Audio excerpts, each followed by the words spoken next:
last session today of Code with Claude. I hope you've all had a fantastic day so far. My name is Margot van Laar. I am an applied AI engineer at Anthropic here in London. And this afternoon, we're going to be talking about the prompting playbook. And prompting is arguably one of the first skills, if not the first skill, that we had to learn as engineers when we first started to work with LLMs. And even now, it continues to be one of the most critical skills to building effective AI systems. So today, we're going to discuss some best practices in the context of two practical scenarios that you're probably encountering at work. The first is where you have an existing prompt in production that you've been maintaining for some time, and possibly you're migrating it to a new model or making a change to the architecture, and for some reason, it's no longer working as well. The second scenario is where we're building an entirely new agentic use case from the ground up, and we need to build the prompt from 0 to 1. Now, in order to illustrate these best practices, I don't just want to give you a list of do's and don'ts. I want to walk through a practical example that's been inspired by real prompts that I've seen some of our customers work with who are building on Claude. So the prompt that we'll look at today is a miniaturized example. The prompts that you're working with are probably a lot longer and more complex than the one we'll see today, but it's representative of some common problems that you might encounter when maintaining a prompt. So imagine that we have a prompt that multiple people have been collaborating on, contributing to. There's no clear owner. It covers a lot of different areas like policy, like tone, processes. We have some patches for kind of previous models that we've migrated to, all mixed together. It's built up and it's complex. And when we're migrating to a new model, we're finding that suddenly a lot of our test cases are no longer working as well as we expected. So what's actually going on here? Well, in order to start unpacking that question, we need a starting point, and that starting point is evaluations.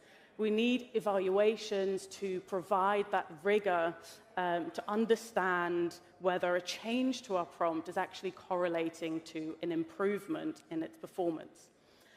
And we have different models which have different capabilities and different behaviors.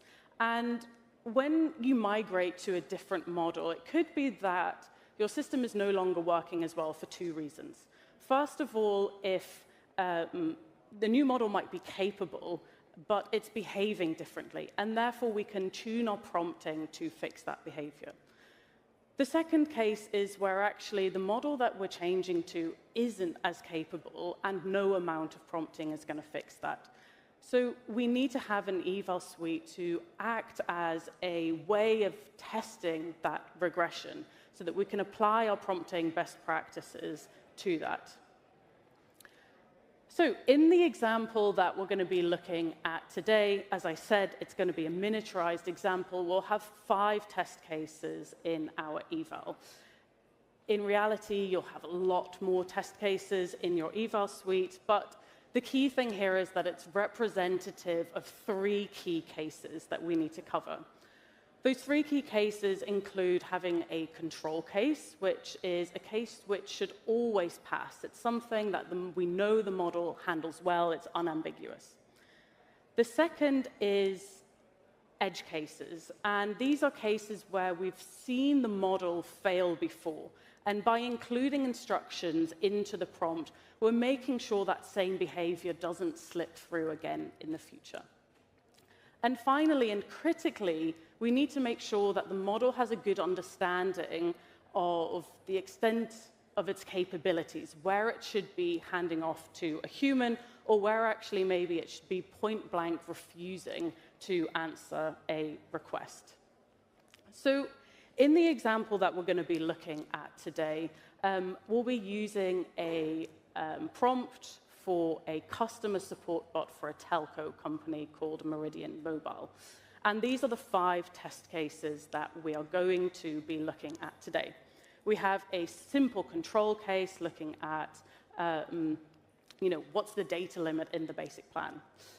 We're also looking at edge cases, such as its ability to do calculations, such as calculating proration bills. If I switch my bill halfway through the month, or if I switch my plan halfway through the month, what will my bill look like?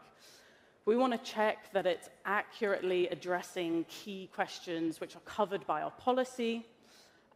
We need to make sure that it's escalating to a human whenever there is a billing error. And finally, we want to make sure that our model isn't withholding any information that it has access to, which it should be handing over to the customer. So what we're going to do in this process is we'll take our prompt and we'll run it on our V0 of the eval. And we'll see what our failure modes are and systematically target those failure modes one at a time to see if we can resolve those failure modes by prompting.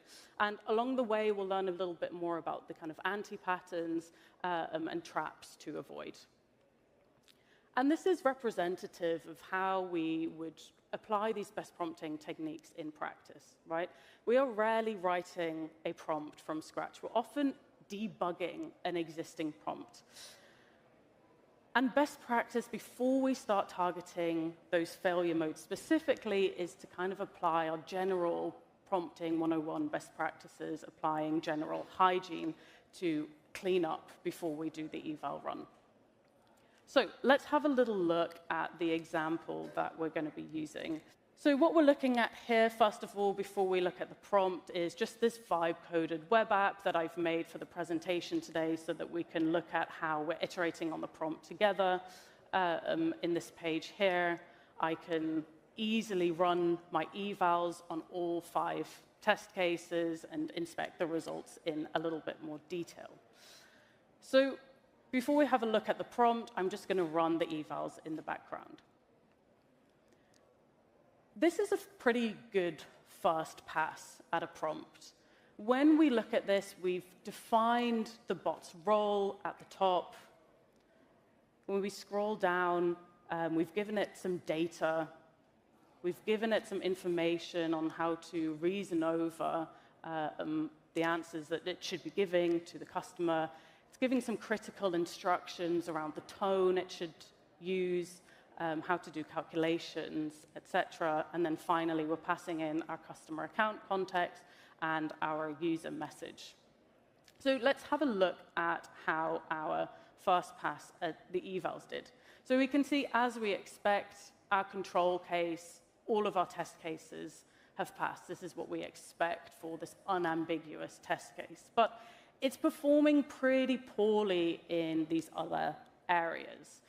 Now, before we zoom in on those specific failure modes here, let's do some general cleanup of our prompt.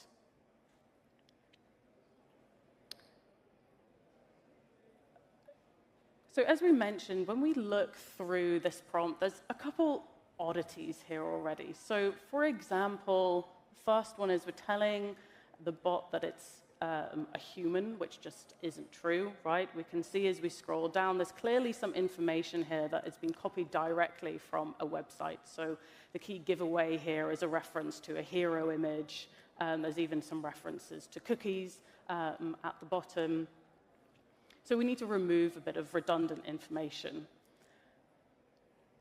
When we look at the instructions here, they're all grouped into one big paragraph. So we've got some reasoning here, we've got instructions about the role, some critical instructions as well, without a real way of unpacking policy from guidelines, from tone, etc. So let me just... I've preempted some changes we want to make to this prompt, and this is just a diff view of some of those changes. So what we've done is, first of all, added some structure. So you can see that we've added XML tags here to define the role, to separate general guidelines, to separate policy, to separate tone of voice, etc. So if we run that eval then on this new updated prompt, we should hopefully see an improvement in the output as is.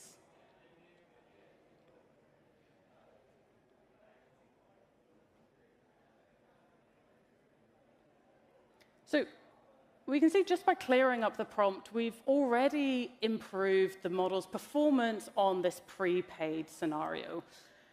There's an interesting regression there in that fifth hotspot case, and I don't want to worry too much about that now. There's going to be some natural level of variance in the different runs of the eval, and we'll come back to that case specifically to see if we can make the prompt consistently better in that area. So what did we learn from this then? Simply clearing up the prompt with a better structure, with a better role description, has improved the performance. And this is a best practice that you can return to at any stage of writing and maintaining your prompts, especially as your prompts get more detailed and more complex. A general rule of thumb that I like to follow is if you're reading a prompt and you can't tell guidelines from policy, from data, most likely the model isn't able to either. So before looking at some of those cases in more detail, there's a little bit more general cleanup we can do, specifically here looking at creating an output contract. This is a key best practice to follow if you're struggling with your output format consistency.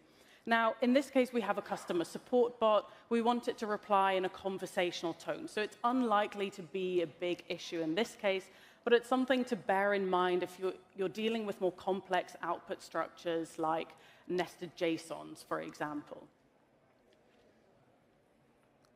So again, if we go back to the prompt and see what fixes we can apply here, first of all, we've added a section at the end where we've defined an output format for the model, telling it to use XML tags to output the response.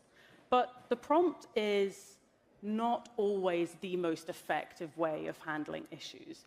We can also change things in the harness to ensure consistency to a higher degree. So what we've added here to the API call is a stop sequence, which is going to detect that closing XML tag and tell the model to stop generating a response at that point.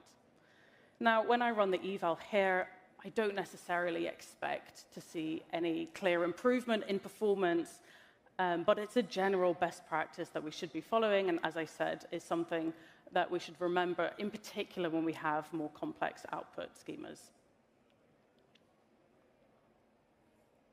One thing to point out here as well, if you do have a more complex output schema, something like structured outputs can be incredibly helpful to ensure that consistency in a more programmatic way.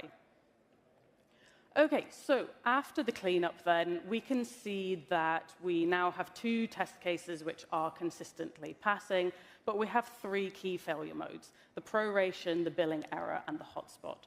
So let's isolate these one by one to iterate on the prompt and see the effect of that.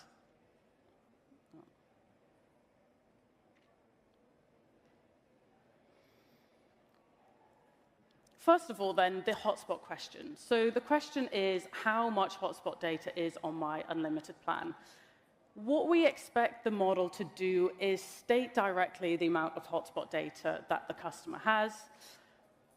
And the reason this is a slightly complex case is because the customer test case that we're dealing with is on a legacy plan. So actually, the current policy doesn't apply to them. So if we see what's going on in the actual test case here, the customer data which we're feeding to the prompt includes the amount of hotspot data that customer has. They have 5 gigabytes, right? But they also have a grandfathered plan. So what we're seeing the model is actually telling the customer is the general, the unlimited plan includes 4 gigabytes, but since you're on a legacy plan, you should go check this out yourself.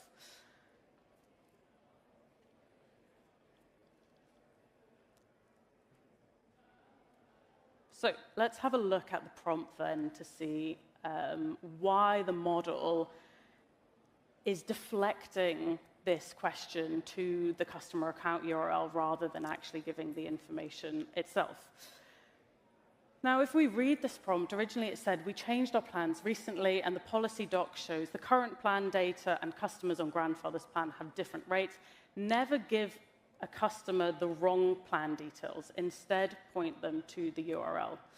So it's clear that this instruction, this latter one, never give customer the wrong information, is the instruction that the bot has been optimizing for. And you might recognize this as being very similar to a patch that you might have introduced in a previous model that you were using to avoid, where the model was giving the customer the wrong information about their plan. Now, as our models have evolved, they've gotten much better at instruction following. So it's likely that instructions like these have now become redundant and are actually being overfitted to. So what we're going to tell the model instead is give this balanced view where it says, customers on grandfather's plan have different allowances, but it's captured in the customer information that's given, and that is the accurate source of truth.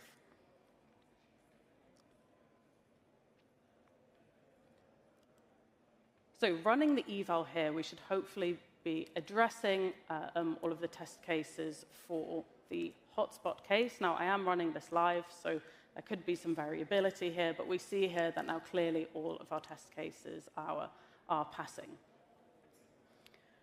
So what did we learn from this? Well, we worry a lot about hallucinations or the invention of facts and numbers, but actually the opposite can also happen. The model can withhold information that it actually has access to. Now, we saw here that this is likely a result of a patch that we introduced for a previous model, and a best practice that we could follow here is actually using version control, where wherever we are making defensive changes in the prompt, we are tracking the reason why we've introduced these. Sometimes they're necessary, but in the future, these kind of changes can produce unwanted effects so that we can backtrack on them. So the next failing test case then is this proration calculation, where a customer asks, what if I upgrade to the 30 gigabyte plan? What will my next bill be? And what we want the model to do is to perform some calculation and return exactly what their next bill would be, rather than giving some sort of vague output, which is what we can see it's doing right now. If we look at what the model is returning, it's clearly reasoning through it. It's doing a little bit of mental math here and there, but it's not really giving the customer a concrete answer, and I wouldn't rely on this as being able to accurately give the customer a response.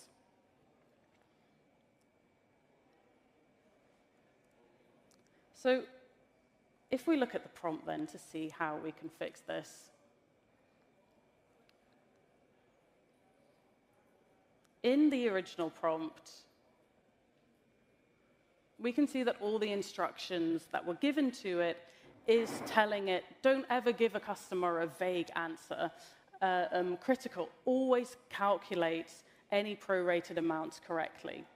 Now, telling the model to do a good job isn't particularly helpful when we don't give the model the capability to actually do a good job.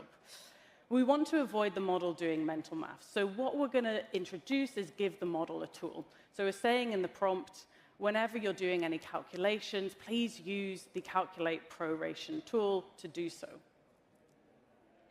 In order to introduce that tool, we need to introduce it into the API to tell the model you have access to this tool. We need to define the tool schema, which tells the model what this tool does and when to use it. And then finally, we need to actually implement the tool, which is the maths behind how it should be doing that calculation.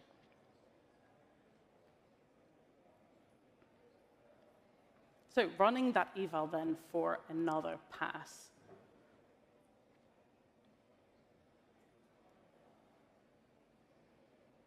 We can see that all the test cases are now passing.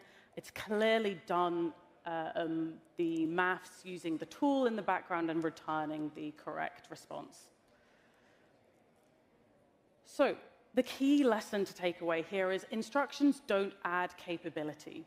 Telling the model it's critical to do a calculation right doesn't make it better at mental math. So the correct approach was to give it a tool, overall giving it the ability to reason over harder problems and using tools to actually execute them reliably. So now we have one final failing test case which we need to address, which is this billing error here. In this scenario, there is a billing conflict, and what we really want is the agent to escalate this to a human. And what we're seeing it doing instead is it's trying to explain to the customer what the reason behind it might be, and it's trying to kind of diagnose the problem itself.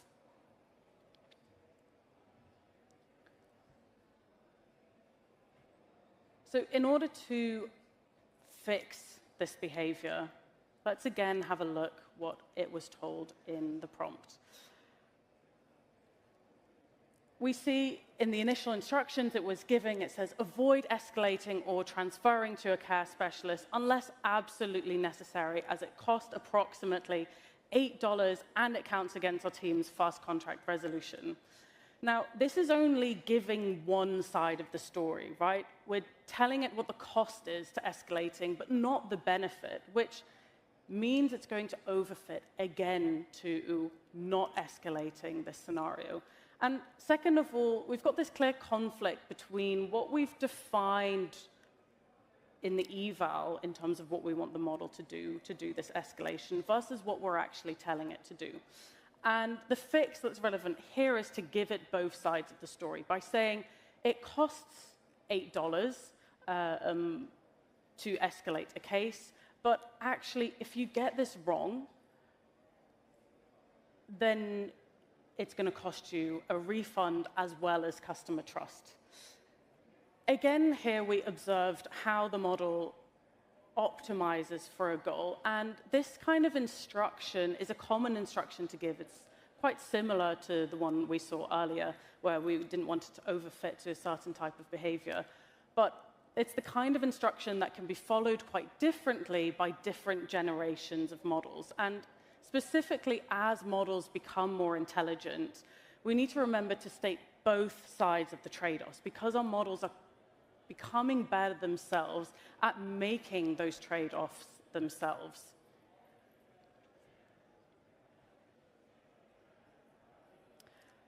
So if we just go back to our eval then and run our final test case, we should see that all of our evals are now passing correctly. So overall, we looked at applying general hygiene principles, how that can provide an initial uplift to the prompt, making sure we're removing any redundant instructions which were initially intended as patches for previous models' behavior, making sure we're giving it tools to do certain tasks reliably. Now, there's one other scenario that we introduced at the start, which is one that you might also encounter in your work, which is where we're building a new agent from scratch. And the example that we'll look at here is an agent whose purpose it is to create a week-long retail staff schedule based on employee availability and other constraints. And when we're building a new agent from scratch, we need to consider not just the prompt, but also the model that we're using and the harness that we're using. So in this next example, we're going to compare a number of approaches to explore the impact of those three different areas. So again, I've just vibe-coded up this web app so that we can walk through this problem in this demo. Here I've just laid out what the problem is that we're addressing. We have our 8 employees. On the right, we have this schedule that we need to staff with the headcount, and we have our constraints that must be satisfied in every scenario.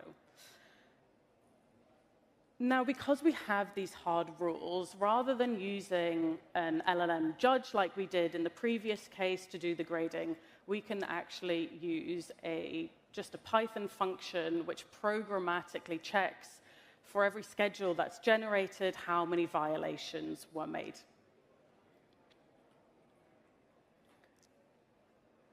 So to begin with, we want to start simple. We're going to use a simple prompt. We're going to use the bare bones that we think we'll need with a model, Sonnet 4.6, to see how it performs and how we're going to hill climb against that. So here is our baseline prompt. We've already applied some of that general hygiene and those best practices that we saw earlier on, using XML tags to structure the prompt. We've given it an output format as well. Now that we're giving a schedule, we're asking it to output a JSON, which, if we don't give that output structure, might lead to parsing errors downstream.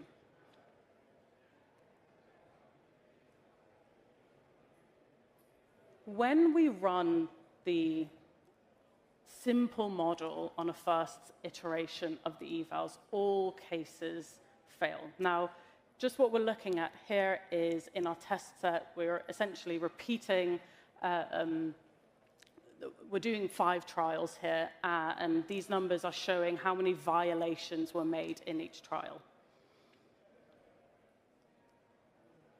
In the outputs, we can see that it's made a decent attempt at reasoning through the problem, but it's burning a lot of tokens, and it's clearly not checking its work as it's not getting to the right impact. So let's try a larger model, a model which we know is better at reasoning. So we're going to run it through Opus 4.7 instead, keeping everything else the same. Now, interestingly, whilst all test cases are still failing, you can see that the overall number of violations that Opus has made has reduced significantly from Sonnet 4.6. So we're possibly onto something here, right? This isn't good enough to ship because it's still failing, but clearly giving it more reasoning capability is helping drive it towards a better result.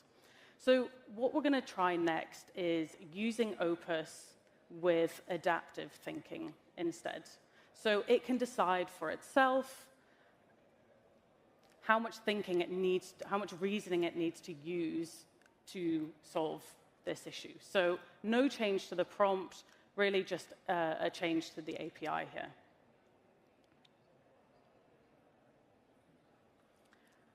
So this now seems to reliably generate compliance schedules, but it requires a lot more tokens.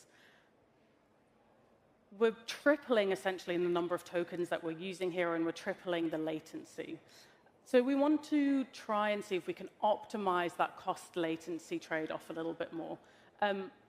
This is latency 100 seconds. Obviously, I'm running this one async for the purposes of time. Opus 4.7 hasn't magically gotten much faster since the last time you used it. So let's see if we can optimize a little bit more for the token latency trade-off. What we haven't tried yet is using Sonnet 4.6, so a smaller model, but with a better prompt. We looked a lot at the prompt optimization in that last section. So I've added a couple details to the prompt here. We're in particular how to reason through this problem, and most critically, telling it to check its work before outputting it.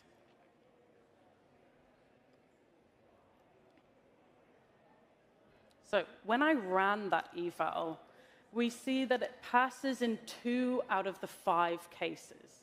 Now, the failure modes that we're seeing is actually not violations of the scheduling requirements, but the model hasn't been able to finish the tasks within the output limit that we set. So whilst we could increase the max tokens that this model is able to use to get all 5 test cases passing, we see here that we're using even more tokens, and this run has an even higher latency. So this is probably not the route that we want to go down.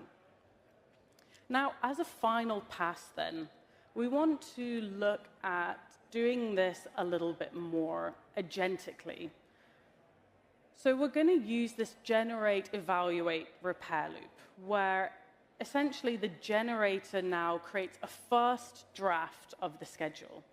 And then we have a separate prompt which reports any specific violations that it made. So not programmatically checking it, but checking it with an LLM.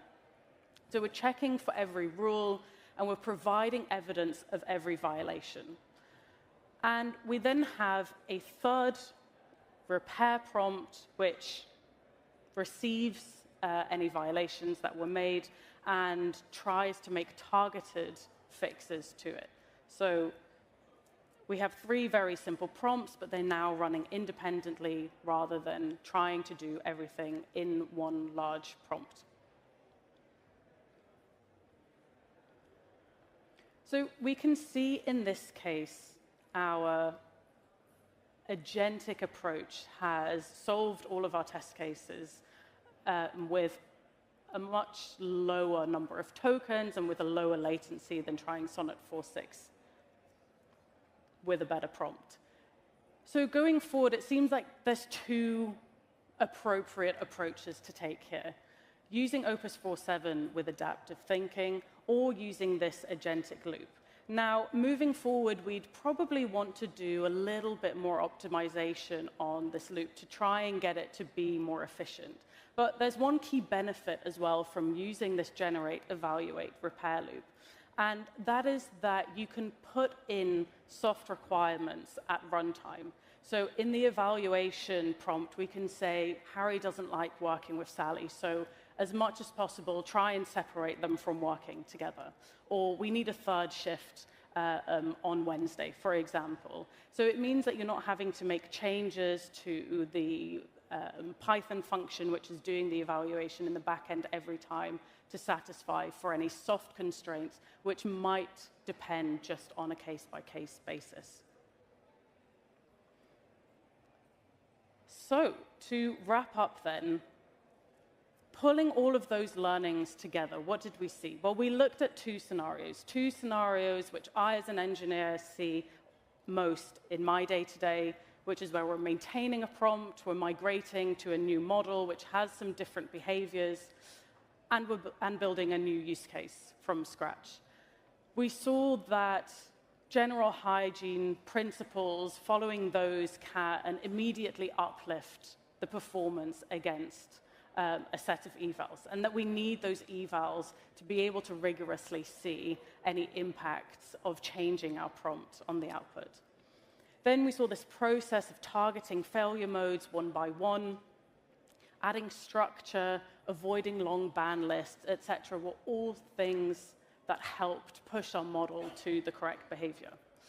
And then finally, with our new agentic bot that we were building, we saw the impact of splitting into 3 separate prompt systems. So rather than using one prompt to address everything, we're actually isolating different tasks where it's easy and repeatable to separate out the steps that it needs to take every time.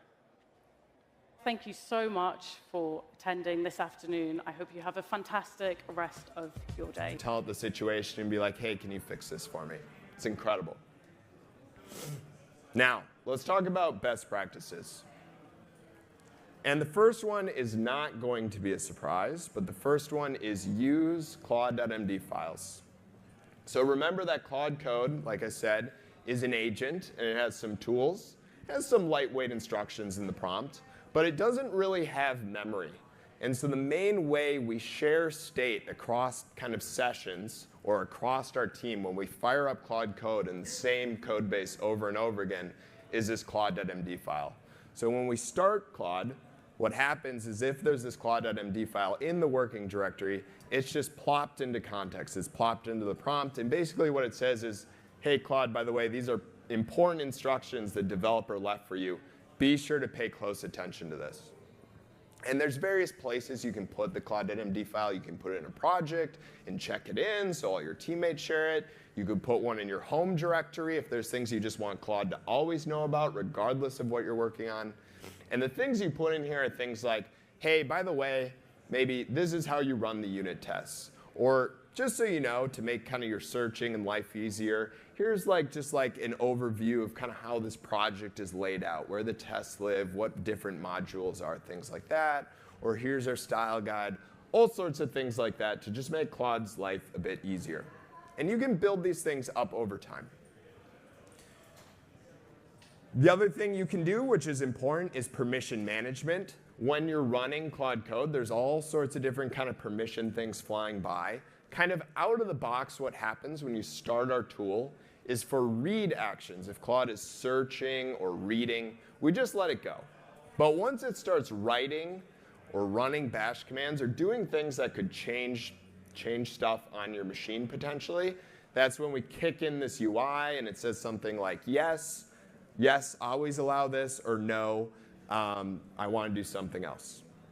And using that permission management and being smart about it can help you work faster. So there's something called auto accept mode, where if you're working with Claude Code and you press Shift Tab, Claude will just start working. There's things you can do, like you can configure Claude in the settings where specific commands, like on bash, like if you just are tired of saying yes, run npm run test, you can just always approve that. So fiddling with your permission management is a great way to kind of speed up your workflow. Integration setup. So one thing that is going to help you get the most out of Claude Code is remember that it's great at the terminal. And if there's applications that you use which have kind of a way to access them through CLI, and GitHub is a great example of that. They have a powerful tool called GH. You can basically give more work to Claude Code. And you can do that either by just installing more CLI tools, or you can attach more MCP servers. I would say, just through experience, that if you're using something like a CLI tool that's well known and well documented, and you're trying to choose between the CLI tool and just installing it on your machine and grabbing an MCP server, I would recommend using the CLI tool. And then also, if you internally have your own tools, at Anthropic, we have something called Coup that does a whole bunch of stuff for us. You can also tell Claude about that, and that's the sort of thing you'd put in Claude.md.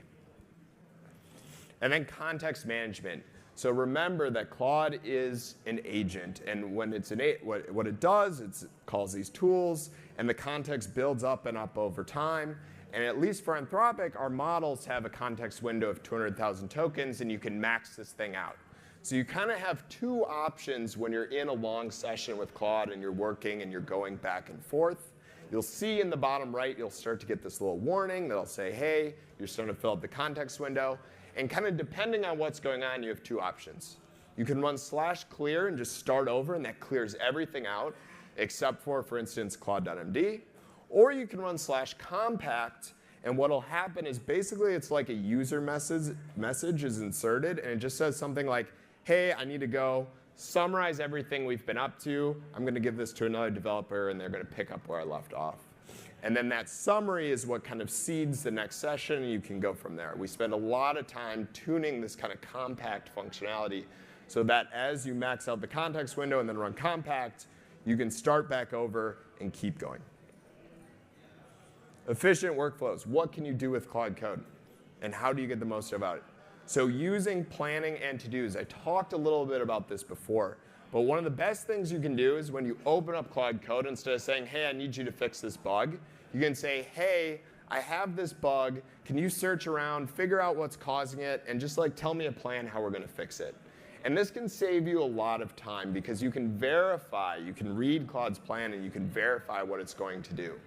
And then the other thing that we have is we have this to-do list feature. So often when Claude's working on a big task, it'll create a to-do list.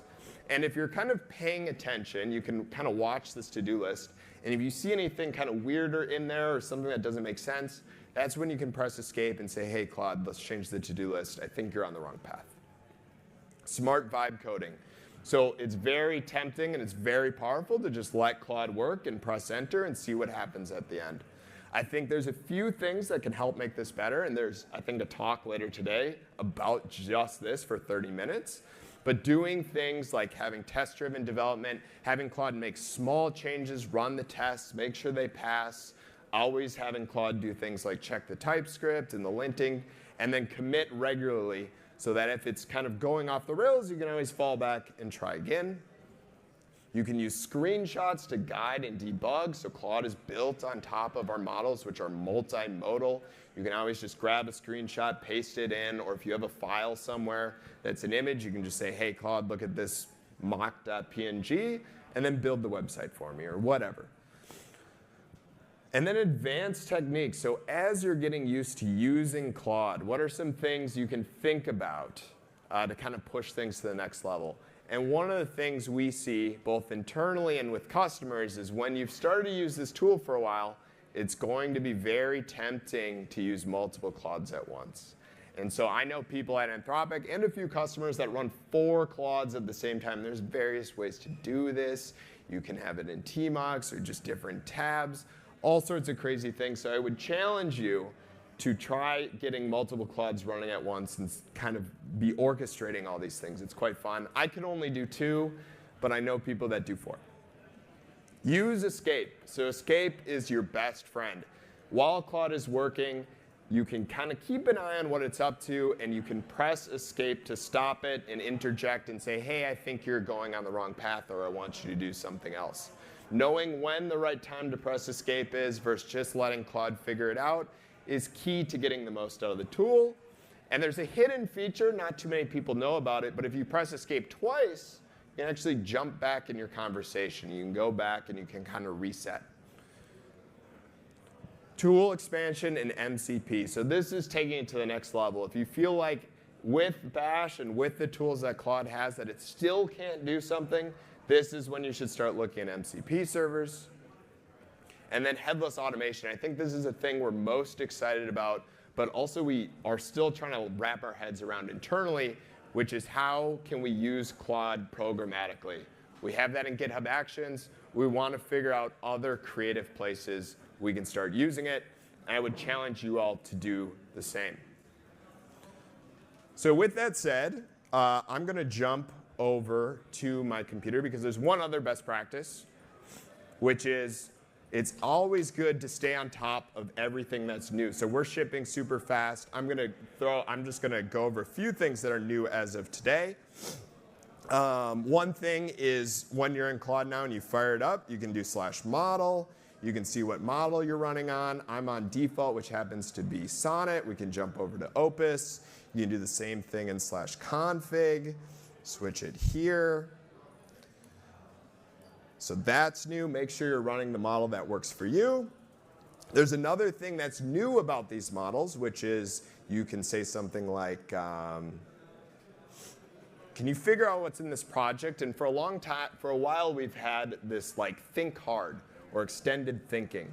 Now, this is great, but with our past models, we wouldn't let our model think between tool calls, and that's probably when the thinking matters most. So starting with Claude 4, our models now think between tool calls, and we can watch this happen. So we have Claude in this project. There's a few different files in here, and I'm just going to tell it to think hard and figure out what's in this project. And we can watch Claude start to work. And so the way you know you triggered thinking is you'll see kind of this lighter gray text, and then it'll call some file, it'll call some tools, it'll read some stuff, and then we see some more thinking. And this is awesome. So I encourage you, when you're working on tasks and solving bugs, throw a think hard in there. And then the other thing, and you know what?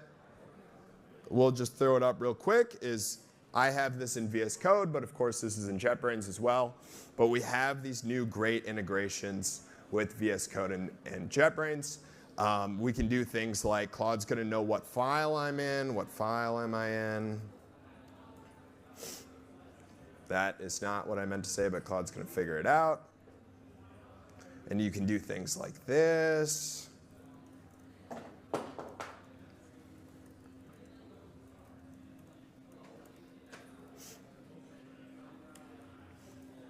So these are the sort of things I would encourage you to stay on top of. We have a public kind of GitHub project called Claude Code under Anthropic. You can post issues there, but we also post our changelog there. And so I check this once a week and make sure that I'm on top of all the new stuff we're shipping, because even I can't keep up with it. So with that said, we have like 4 minutes left. I'm happy to answer questions about anything Claude Code related. We have it here. I can live demo some stuff if you're interested. Let's do a few. Let's do him first, and then you. Okay. Thanks. Real quick, this might be obvious, but multiple Claude.md files in a project, I presume that's possible and it just figures it out, or no? So there's a few options. Of course, like in the same directory, you couldn't. But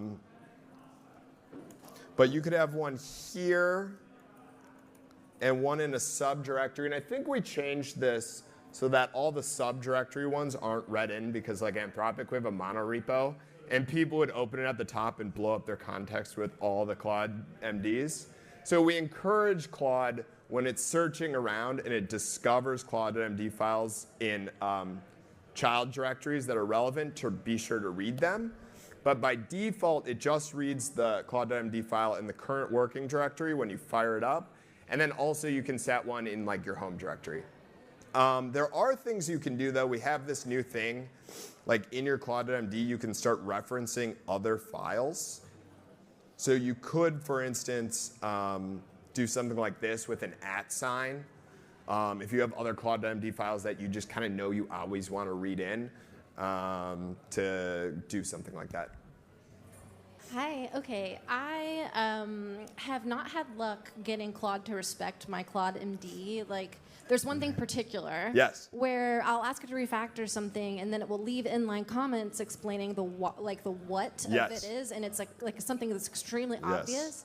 And so I'll tell it like, go and remove any inline comments that describe the what of what's happening, and then it will remove it, and then immediately do it again in like the same pass. So do you have any strategies for dealing with that? So there's kind of two things that fix that. So that was actually kind of a model problem. There's nothing in the prompt. We have actually a lot in the prompts for 3.7 that said, whoa, do not leave comments. And despite that, the model just loves to leave comments. So it doesn't surprise me that your Claude.md didn't help much either. We already did a lot. I did a lot of work to try to tamp it down from what happens out of the box. So we mostly fixed that in Claude 4. Now there might be some new weird behavior quirks, but the other thing we made better in Claude 4 is it's just better at following instructions. And we've gotten a lot of feedback from early testers that all of a sudden, whoa, my Claude.md is being followed way more closely. And it might be a good chance to go look in your Claude.md and decide, do I still need this stuff? Maybe I can take some of it out. Maybe I need to add a few new things. So moving over to the new models might be a good time to take another look at what's in there and see what you need and what maybe can go. For the record, I'm trying to think of something that you might not have thought of. Yes. When doing multi-agent execution and parallelization, can you make it so that for 4 agents, say, agents 2 and 3 use the context from agent 1, maybe agent 4 uses the context from agent 2 at a certain point? Yeah. Yeah, etc. That's interesting. We're trying to, so kind of like I said at the beginning, we're trying to do the simple thing that works, which is just one agent that's great at coding and does everything. I think we want to figure that out. Probably what's going to happen is if you wanted to do that, you would ask all your agents to probably like write to a shared markdown file or something like that, so they can all kind of like check in and communicate. Sometimes like I'll be working with Claude.md or Claude, and I'll just say like, hey, I need you to write some stuff in like ticket.md for another developer, and then I'll fire up another Claude code and I'll be like, hey, read ticket.md, like another developer left this note for you, like this is what you're going to work on. So I'd think about trying to write that state to a file and then just kind of like count on the model's ability to just like read files and make sense of them. It's probably the best you can do today, and maybe we'll figure out clever ways to expose that in the product as something more native. Cool. All right. And with that said, I have some rare Claude Code stickers that I found in my backpack, so come find me. I'll be hanging out over there or something. Happy to share them. Thank you.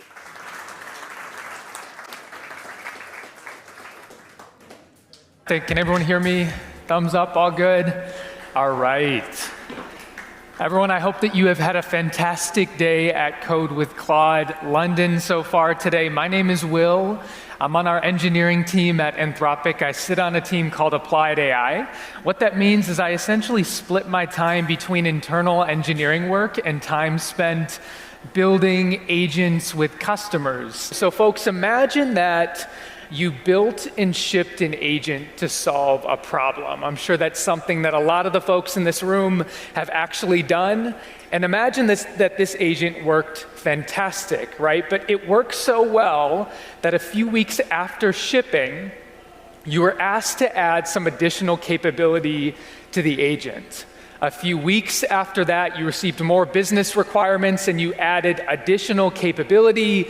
This pattern continued and continued until, before you know it, your system prompt had grown to become several hundred lines long.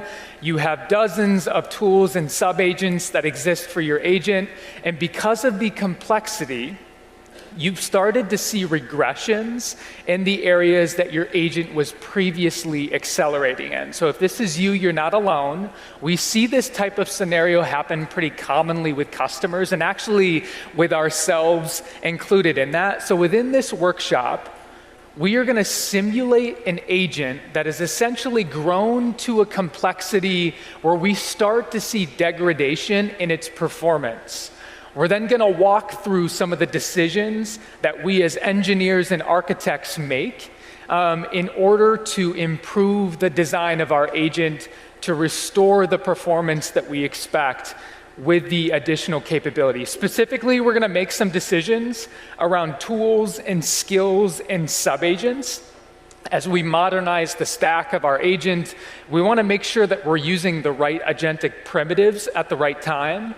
So when do you use a tool, when do you use a skill, and when do you use a sub-agent? We're going to talk through all of that in this session. As I mentioned, folks, this session will be hands-on. So let's go ahead and get started. I first want to walk you through our problem statement in our agent. So for the purposes of this session, we're going to be focusing on an agent called Stock Pilot.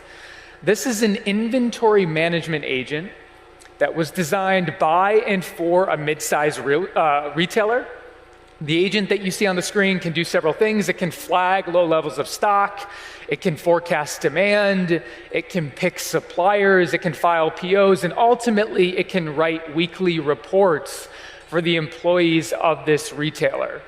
Now, none of these capabilities are particularly complex on their own, but again, the issue is that we've essentially bolted capabilities onto our agent over time without modernizing our architecture. This complexity has started to cause some problems. Let's take a look at the actual architecture today of the agent.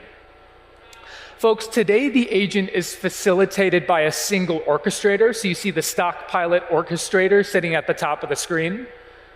The agent has a system prompt, as I mentioned, that's grown to be about 400 lines long.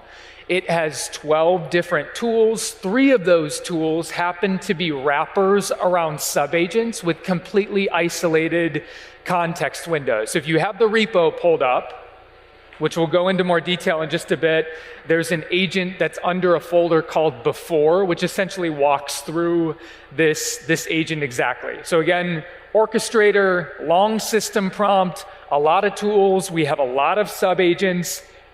The result of this is that our evals have started to dip. So let's imagine how we got here for a moment. Again, like we built that agent up front to solve a really specific problem. We received business requirements to say add maybe some forecasting capability to our inventory management agent. So what we decided to do was essentially just spin up a forecaster as a sub-agent. Again, later on, we received more requirements to add report writing capability to our agent. So we decided to add another sub-agent for that report writing capability. Again, our eval started to dip over time because we added more and more complexity while just bolting this capability on. So let's take just a little bit of time and talk about evals specifically. For this agent, folks, we have 12 different eval tasks across 5 different types of graders. So my colleague gave a talk on evals shortly before this. Evals will have a component within this workshop, but it won't be the main focus. I'll give you a quick summary of the tactical evals that we're using for this agent. On the left side of the screen, you see some IDs. You see several evals that start with the letter R. This stands for regression. These are more realistic, single-turn tasks that we grade the model's capability on. So imagine I give the model a task. The model comprehends that task within the agent, calls some tools, and then provides a response back to me. We're essentially evaluating that response. We also have some more complex tasks that we're grading the model on. So you see those F IDs, the IDs that start with F on the left side of the screen. That stands for failure mode. In this case, we're evaluating the model over a more complicated multi-turn task that we're grading. Now, again, I won't go into evals too specifically. We have a number of different types of graders that are both deterministic and non-deterministic. Right? When I talk about deterministic evals, we're grading things like turn count and like latency and like the number of tokens that are used as our agent is completing a particular task, and we're tracking those deterministic metrics over time. We're also using the idea of LLM as a judge to evaluate the non-deterministic characteristics of our agent. So personality and tone and style and output quality. We're using a non-deterministic grader as a part of our eval to evaluate our agent's non-deterministic characteristics. Now, we're going to run the evals for our agent in just a bit, but when you do, you'll find that the agent is struggling a bit. I'll talk about some of these evals in just a little bit more depth. So F1 on the screen, third from the bottom, this is essentially simulating a daily low stock sweep. So again, this is an inventory agent. We're simulating our ability to look through all of our inventory and pull the low levels of stock. This eval, you'll find, will actually fail because the agent is going to do the right thing, but it's going to take a very winding path to do so. So instead of taking the straightest line from point A to point B, the agent is going to take a very inefficient path. It's going to get to the right end, but it's going to fail the eval because it's not at the efficiency that we'd like. F2 on the screen is another eval that you'll see fail. This eval actually evaluates the ordering process under a particular promotion package. This is going to fail because we are using a sub-agent for this particular task. The sub-agent is actually getting the task right, but there's a communication breakdown between our sub-agent and our orchestrator. This is a really common point of failure that we see when customers have really complicated systems with a lot of sub-agents. It's important to get the communication between your sub-agents and your orchestrator just right. In the case of F2, like you see on the screen, this is an eval that's going to fail because we have a breakdown in that communication. The last one that I'll highlight that you'll see fails is R8 on the screen. R8 will essentially check the forecasting during a particular promotion month. This eval is also going to fail because we have two different policies that live in very different parts of our system prompt and actually end up contradicting each other. So I mentioned over time our system prompt has grown. We start to have some conflicts and the model gets confused, leading towards a failure for this particular eval. Now, in the repo, you'll see it in the README, when we run these evals, you'll see that they're going to pass up front at about 83%, which is okay, but if you work in the world of manufacturing, that is not okay. 17% failure is a really expensive failure percentage. Now, let's double click on R8 again, just so that we can understand a little bit about what's happening behind the scenes. Again, R8 is where we're essentially calculating the forecast during a particular month with a promotion. And so in on my screen here on the right side, where you see kind of the simulated terminal window, within the first block under the commented text, we can see that the agent pulled the right forecasting baseline and also pulled the right promotion multiplier. So forecasting baseline, 12 units a day, promotion multiplier, 3.1x. This is all correct. But in the calculation part below that, we can see that there was actually some kind of hallucination that happened. Instead of using that 3.1x promo multiplier, the agent actually ended up using 1.35. So something happened along the way. A hint here is that the reason for this is that we have context problems. So this isn't a model problem. It's an issue with the information that we're surrounding the model with. Our system prompt has grown to be really long and is very confusing for the model and has some conflicts in it, which lead to the issue that shows up within this eval. So folks, our objective in this workshop will first be to run our suite of evals. We're going to triage the issues, and we're going to update the design of our agent accordingly. And then we're going to do something that we call internally hill climbing towards eval improvement, right? So we run our evals, we get a baseline. It's going to be about 83%. We're then going to optimize the architecture of our agent, and we're going to continue then running our evals so that we climb on them, hopefully seeing the success percentage improve over time. In this lab, we're also going to start with an agent that is self-created on our messages API. Again, if you have the repo and you click on the before folder, I'll show you this in just a bit. This is an agent that is built from scratch on our messages API. We're going to actually migrate that agent to Claude managed agents. Claude managed agents essentially allows us to offload the messiness that comes with maintaining an agentic harness and scaling agents safely and securely to thousands and tens of thousands of users, right? Like if I want to build my agent locally and run it locally, I can do that pretty quickly and pretty easily. But the moment that I need to take that agent, I need to host it remotely, and I need to allow hundreds and thousands of users to, at the same time, engage with that agent.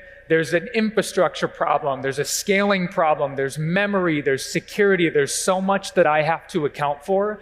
So in order to offload that, so I can just worry about the architecture of my agent itself and make decisions around tools, skills, and subagents, I'm going to offload everything else to Claude managed agents.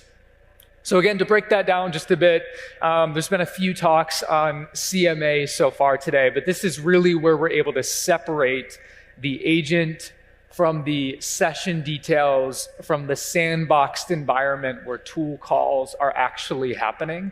Again, this allows us to offload particular parts of the stack to then only worry about the design of our agent itself. All right, I mentioned that we're going to get hands-on in this workshop. We are going to go ahead and do that right now. Now, what you see on the screen here is the workshop URL as well. If you haven't had a chance to grab it, feel free to go ahead and do so. This is where we're keeping all of the different workshops throughout Code with Claude within London, so you can go back and revisit them if helpful. Within this workshop, we're going to be working on agent decomposition. So that's going to be the name of the folder that we're actually going to be working within. Great. Let me jump forward here. Perfect. So the first thing that we're going to do as a part of this workshop is we're first going to get a baseline. So when you open up that link, you'll first clone the repo. So we're going to clone the repo locally. We have a UV project that's set up, so we're going to run UV sync in order to make sure that we have all of our packages and our dependencies to be able to invoke the Anthropic SDK and then eventually deploy our agent to Claude managed agents. So we can run UV sync to do that. I mentioned previously that we're going to need an API key for this workshop as well. So using those credits that you got at the start of this session, you can go to your Claude console account and create an API key. If you copy the env example, you'll just have to manually copy your API key into the env file that's created for you. Now, all the 12 evals that I previously walked you through, we have all of those set up already. So in order to get a baseline and run those evals, you have to run uv run evals -- agent before. This is all in the README, but if you just run that command, you will be able to actually go about running your evals. Now, in terms of our building here, we're going to take a number of steps to actually go about running our evals, using Claude Code to triage the results of them, and then climbing accordingly on our agent. So we're first going to take a look at the system prompt that we have for our agent itself. So I mentioned earlier that our system prompt is currently sitting at about 400 lines long. We've been stacking information on our system prompt over and over again as we've continued to get more business requirements. So our system prompt is very long. We'll take a look at that. We are then going to take some time to evaluate the tools that we're using. Right now, as I mentioned, we have 12 different tools. 3 of them are actually kind of wrapped sub-agents. So we'll take a look to see what we can do to make that more efficient. And then lastly, if there are any sub-agents that we really need to make our agent effective, we're going to take a look at the best way to actually construct sub-agents with Claude managed agents. I'm going to jump back just for a moment. There's one thing that I forgot to mention for you as you get started. Within the repo folder, there's 2 different folders that you'll see. There's a before folder, and then there's a starter folder. Those contain 2 separate agents. So if you want to view the messages API version of the agent, again, this is just me building my own agent loop and my own agent harness around the Anthropic messages API to invoke Claude. You'll see that within the before folder. If you want to view what that agent looks like when deployed on Claude managed agents, you can look in the starter folder, which exists right below that. If you want to deploy your agent on Claude managed agents, you can run uv run deploy starter. So again, run your evals using the messages API version, -- agent before. You can then deploy your agent on Claude managed agents. We already have it built for you. And it's really easy to use Claude Code to kind of compare the 2 and understand exactly what's going on and what some of the differences are with Claude managed agents. Okay, so I'm going to jump over here and we're just going to open up Claude Code. And we are going to build together. I'm going to zoom in very far so that you can see everything and so that I can see everything. And we'll just talk through exactly what happens when I run some of these evals. And we'll talk through the process that we usually go through to do what I just called hill climbing on the evals themselves. Okay, so if you're looking at Claude Code here, again, I just used Claude Code to actually run my evals because I want Claude's help in triaging what's going on. So this is me. I'm using Claude Code. I have Opus 4.7 running, as you can see on the screen. My effort level is set to extra high. I usually set effort as extra high with Opus 4.7, and I forget about it. That's the effort level that I usually stay on. We find that it gets great performance with extra high effort altogether. Now, you can see on the screen, the first thing that I did was I ran my evals. So I used the bash capability in Claude Code, and I ran uv run evals -- agent before. Claude actually went ahead and ran my evals. So I'm going to scroll down, and we're going to look at what Claude found while actually running those. So you can see the response that we got, the results that we got from this eval run was actually lower than what I told you before. So we ran them and we got 62%, which is worse than the 83% that we started with. So we passed 7 out of 12 of them. And it looks like Claude has provided us with a diagnosis for the different evals that we actually failed. Let's scroll down just a bit more. And we are going to use Claude to understand a little bit more about why this actually happened. So you can see here, I am using Claude to provide me some of the themes around why we actually failed some of these evals. Again, this is a great technique. If you have evals for your agent, again, as Giri showed before this session, you can use Claude to actually go about triaging these. So it looks like there's a few different themes that Claude is figuring out based on this agent. So the first thing, Claude is seeing that our model is taking on a lot of work that it should have tools in order to do. So our model is doing a lot of reasoning across information that it just doesn't have the tools to be able to complete. It looks like there is some issues that we have with the enforcement of output structure. So our model and our subagents are producing information in a particular output structure that doesn't align exactly with what we're looking for with to pull the best performance from our agent. If I continue to scroll down here, you can see there was some policy issues, et cetera. As I mentioned before, we have a system prompt that's really long right now. And so Claude is seeing some confusions based on the information that's found within the system prompt. So again, you can see Claude has found some root causes.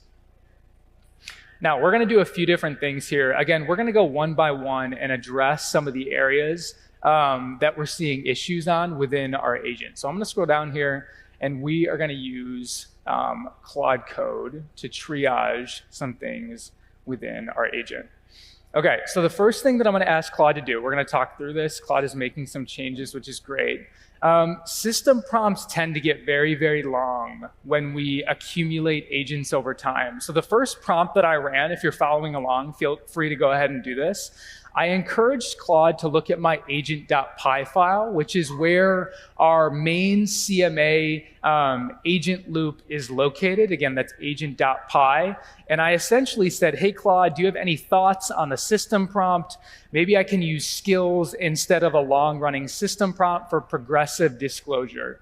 So the first thing that we'll talk about is skills. There's been a few other sessions on skills. The short definition that I like to use is that skills are packaged and composable information that Claude has the ability to pull into context whenever Claude realizes that it needs that information to complete a particular task. Right? Skills are really useful with Claude Code. Like if you need to provide Claude information on your testing process, or if you want to package up your brand and your UI components and bundle them into a skill that Claude can pull into context whenever needed, skills are fantastic. Skills are also useful within the agents that you're building for your customers. So if you're building a product and you are going to give that product to customers, you're building an agent, skills are great within that. In the case of the agent that we have on the screen here, again, we have a lot of different policies and a lot of procedures that go into our inventory management system. As I accumulated requirements over time, instead of building skills, I decided to take all of that information and keep appending it to my system prompt. So my system prompt got longer and longer and longer over time. This is not something that we recommend you do based on the introduction of skills, right? Leave the system prompt only for the information that Claude needs in its mind, regardless of the task that you give it. Skills are fantastic for packaging information that Claude is going to need some of the time, not all of the time, right? So if I ask Claude to go build a forecast, Claude is going to go ahead and do that. Let's see, I lost my computer just for a second. There we go. If I ask Claude to go ahead and build a forecast, right, Claude is not going to need forecasting information unless I specifically ask it to go ahead and build that forecast, right? So in the case of that particular task, I want Claude to pull forecasting information into its context window. Skills are also fantastic for making sure that you are being efficient with context, because if you stuff all of this information into the system prompt, you're polluting that context window with information that Claude does not need in order to complete a particular task. So again, the first thing that I did, I'll zoom in just a bit more so that you can see this, and I'll scroll up just a bit. I said, hey, Claude, can you help me take a look through my system prompt? Can I use skills instead? My system prompt is too long and I need some help. And so Claude did an analysis of this and realized that I have some pre-built skills that I can use to supplement information in my system prompt. So the first correction or fix that we're going to make to modernize our architecture here is we are actually going to remove much of the system prompt, and we're going to put that information into skills. And so you can see here the first thing that we're doing with Claude is we are activating a number of different skills that previously were not there before, and we're actually swapping our system prompt to be a short prompt instead of a long one. So if you're curious, if you feel like you have a long system prompt within the agents that you're building, feel free to take a look at this to see the differences between what was like a 400-line system prompt compared to about a 50-line system prompt. We've supplemented that, and we've switched a lot of that information to skills. Great.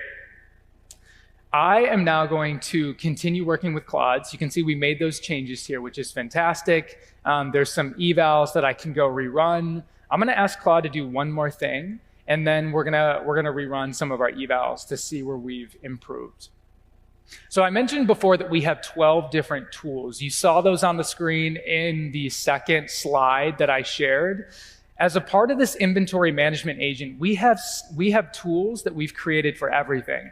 So whenever Claude needs to retrieve data, we have a tool. Whenever Claude needs to analyze data, we have a tool for that. We have tools for everything. So I'm going to ask Claude to take a look at the tools that my agent has and help me think through how I can optimize here. So right now, Claude is running an analysis across the different tools that I have for my agent, and we're going to get to see what some of the results for. Now, while this is working, I'll give you a tip when it comes to building agents that we carry with us at Anthropic for our agents internally and the agents built with customers. Whenever we build agents, we lean into the same primitives that we as humans have access to. So imagine yourself when you show up to work, right? You have a computer that's sitting in front of you. You have the ability to navigate files on a file system. You can type in the browser and you can search the web. If you're an engineer, you have the ability to write and execute code. When you think about Claude Code as an agent, we've effectively given Claude access to all of the same primitives that you and I have access to when we show up to work every single day. Like Claude Code is a great coding agent because Claude is really good at code. But essentially what we've done with Claude Code is we've just given Claude access to a computer, right? And this is really powerful because this allows us to drop in better versions of Claude as we continue to release new models. And Claude just uses those primitives better than it did before. Right? Like imagine yourself after this conference compared to yourself when you walked in. You're going to have the same tools at your fingertips, but theoretically, your brain's going to be a little bit bigger. You're going to be smarter based on what you learned here, and you're going to be more effective while using the same tools. Claude works the same exact way, right? And so whenever we build agents, we lean into human-like primitives first. These primitives are things like code execution, and the navigation of a file system, the keeping of a to-do list, the ability to search the web. These are foundational tools that we always start with when we build agents, and we remove them as needed. An example that I like to give is with file, like document analysis. If you're building an agent that requires document analysis, maybe you have a lot of CSVs or Excel sheets that your agent is going to be looking over. Code execution, so the ability to write and run code, is one of the best ways of doing data analysis and working across lots of documents, right?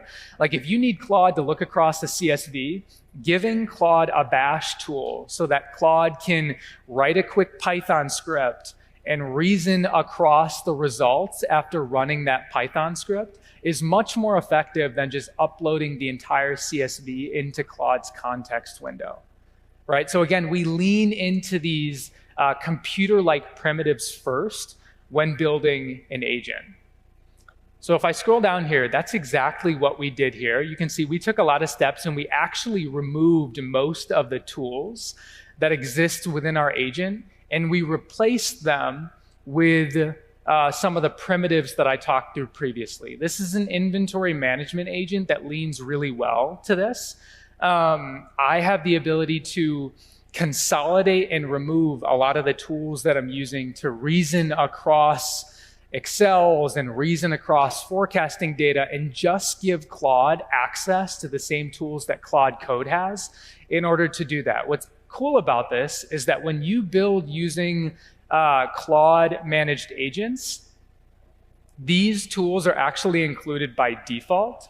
So if you want to give Claude access to those same tools that Claude Code has and use them to drive powerful capability within your agent, you don't have to worry about writing a tool that gives Claude the ability to write and run code.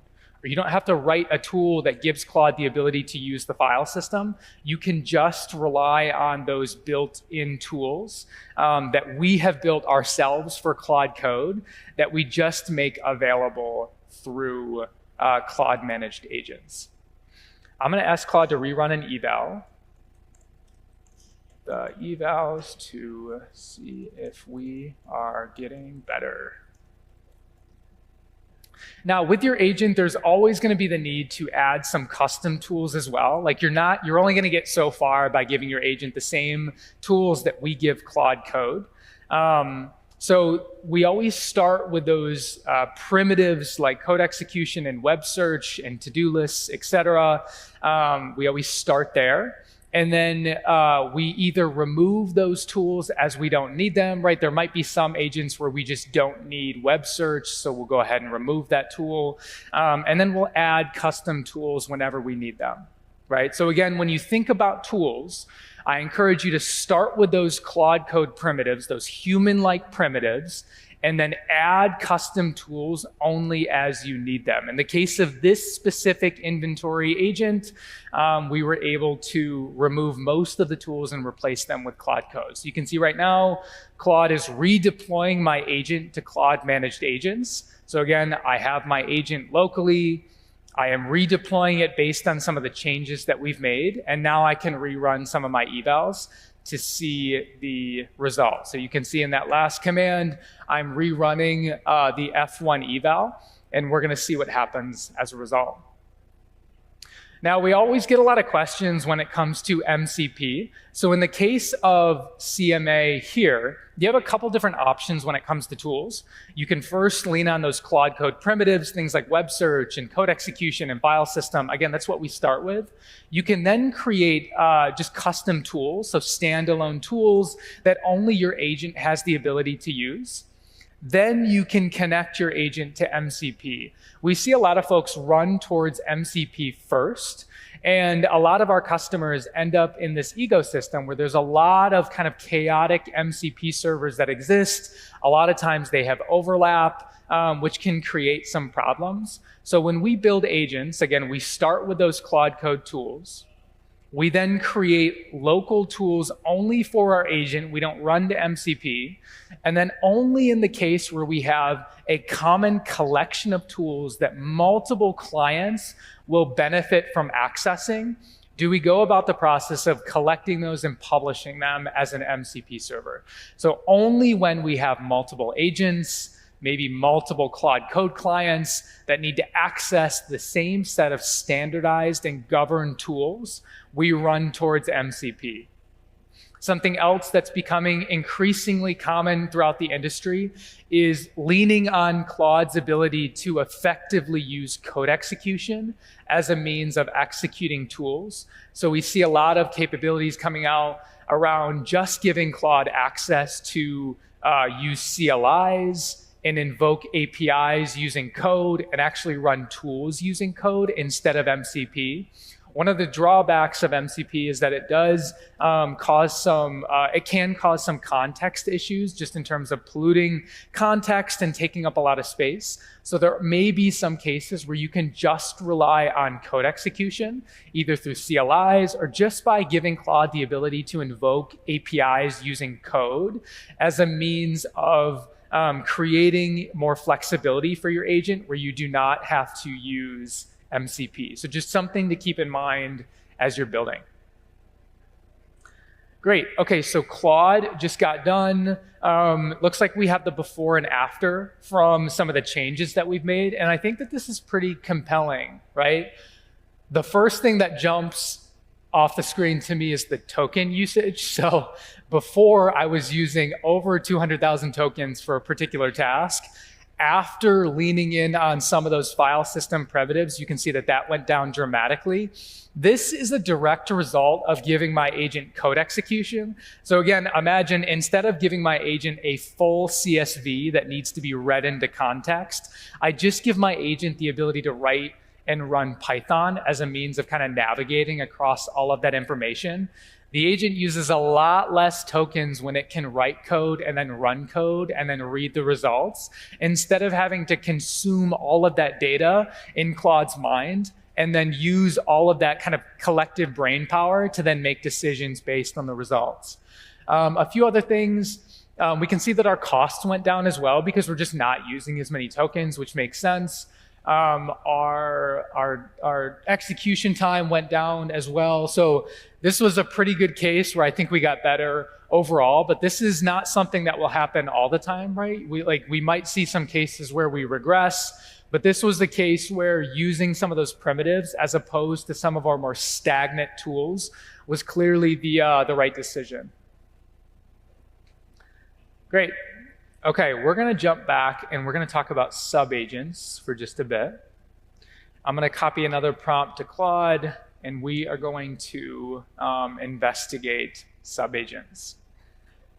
Now, I mentioned before that we had 12 different tools. 3 of them were effectively wrapping sub-agents. So if I'm Claude, I have the ability to call on a tool. That tool is a wrapper for a sub-agent. I can then go and invoke that sub-agent. See, Claude's doing a lot here. I'll scroll up just a bit, and then we'll talk through it. The 2 main use cases or the 2 main instances where we see sub-agents initially as being really effective is first when you want to throw a lot of Claude at a problem, right? So let's say that you're trying to do deep research or like web search. Let's say that you're trying to do, in the case of Claude Code, code-based exploration. That's a great case where like having many different minds running at the same problem makes sense. So sub-agents are a great way to parallelize and throw a lot of Claude at a problem to get it done faster and more effectively. The second case where it's really common to use sub-agents is when you need a fresh mind to look at a problem. So I'll use the Claude Code example first. I'll use my example as a developer. If I am writing code, I do not want to be the same person that is writing and also reviewing my code. I'm going to have somebody else review my code. So in the case of Claude Code, it makes a lot of sense to have one instance of Claude doing the writing of the code, and then another instance of Claude coming over the top and reviewing that does not have context about the initial instance of Claude. This is a great case for a sub-agent. Using just a code review sub-agent and layering it over the top is a great way to do this. We also have a sub-agent within our agent here, our inventory management agent, that we've actually kept as the result of some of the changes that we made, and that's for forecasting specifically. So again, I have a forecasting capability that's within my inventory management agent. I do want to keep my forecasting separate from my main instance of Claude. I don't want anything in my initial context window to distort the forecasting process. I do have a skill that kind of walks through the step-by-step sequence and the guidelines that I prefer Claude use when writing and building forecasts. But again, I don't want the same Claude that my customer is talking with to also be the Claude that writes the forecast, right? So I want to divide that. So I'm leaning on that second example of when to use a sub-agent as the place where we'd like to go about doing this. So in this case, we've removed our other sub-agents and we've just replaced them with primitive tools, but we are going to leave the forecasting sub-agent. Now, we're not going to expose our sub-agent as a tool.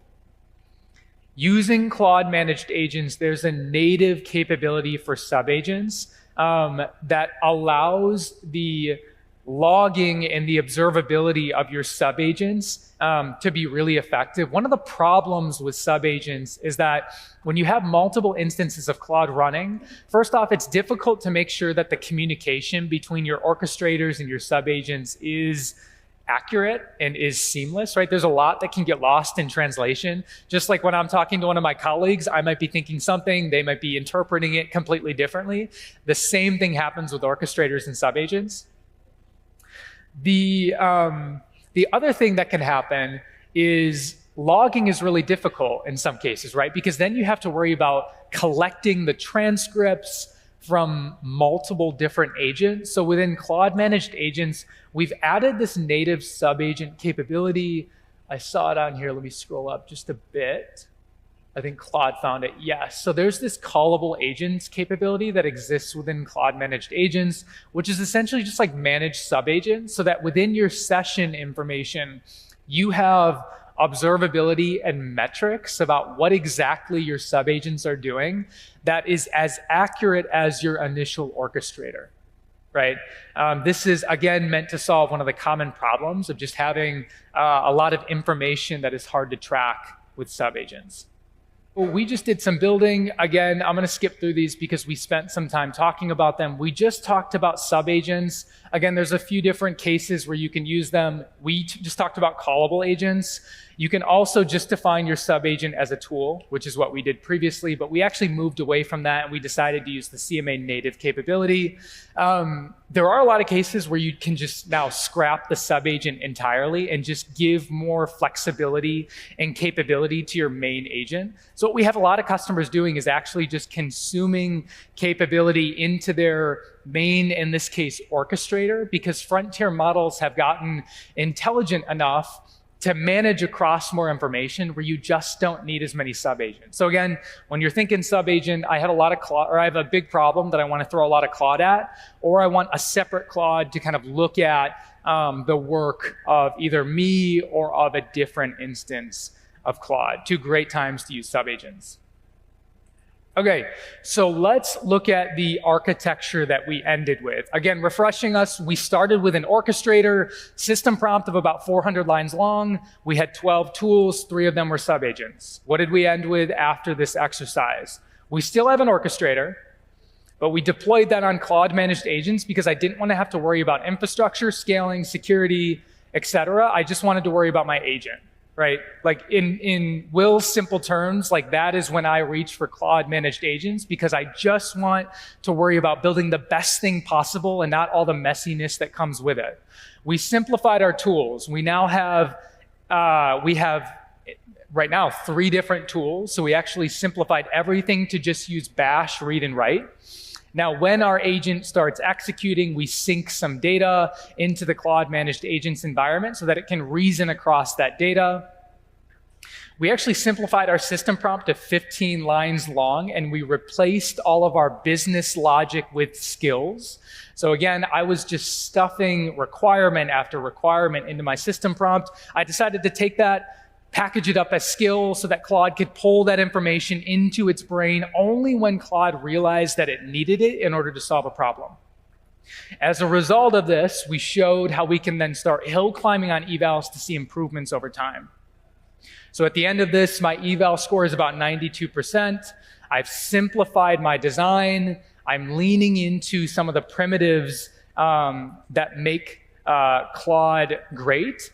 And I'm seeing the positive results after doing so. Again, some of the eval results, you see that here after running this. We're getting faster. We're using fewer tokens because we're leaning into code execution. Our turn count is remaining sort of the same, but again, because the token usage and the cost is going down, I'm actually okay with Claude taking more turns. There are some cases where we'll see the latency not drop maybe as much as you would expect, but for some of these more sophisticated high intelligence agents where like forecasting is at play, I'm willing to take a little bit higher latency at the expense of seeing my performance improve and my costs go down.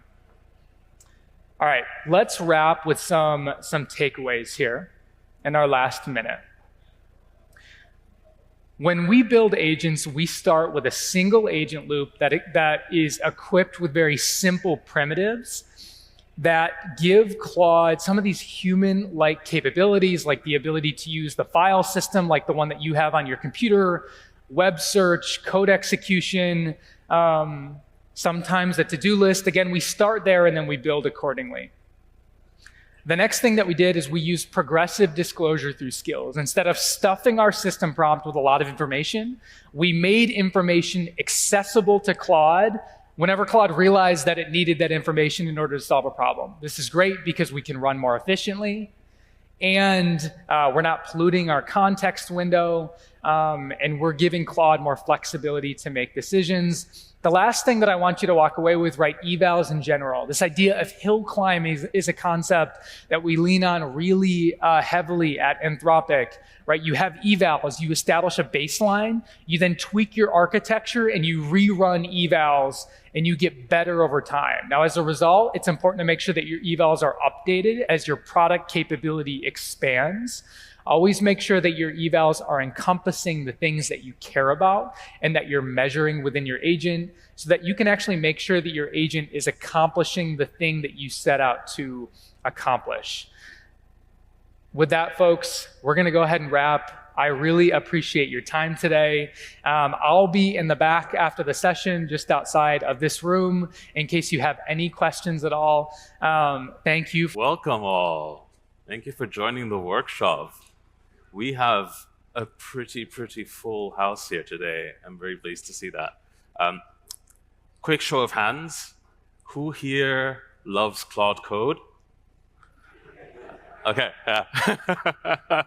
You're in the right place. Yeah. Lovely to meet you all. My name is Arno. I'm a member of the Applied AI team. I'm an architect there. I'm here today to tell you how we Claude Code at Anthropic. Do a workshop, and you can code along. You'll get some credits. I think there'll be a QR code in just a moment, so make sure to grab that. There'll be people floating around that might support you. So if you have technical difficulties, we can help you out. Anybody here in this room who hasn't used Claude Code before? Okay, great, good, because this is, there's more to do. There's more to find out.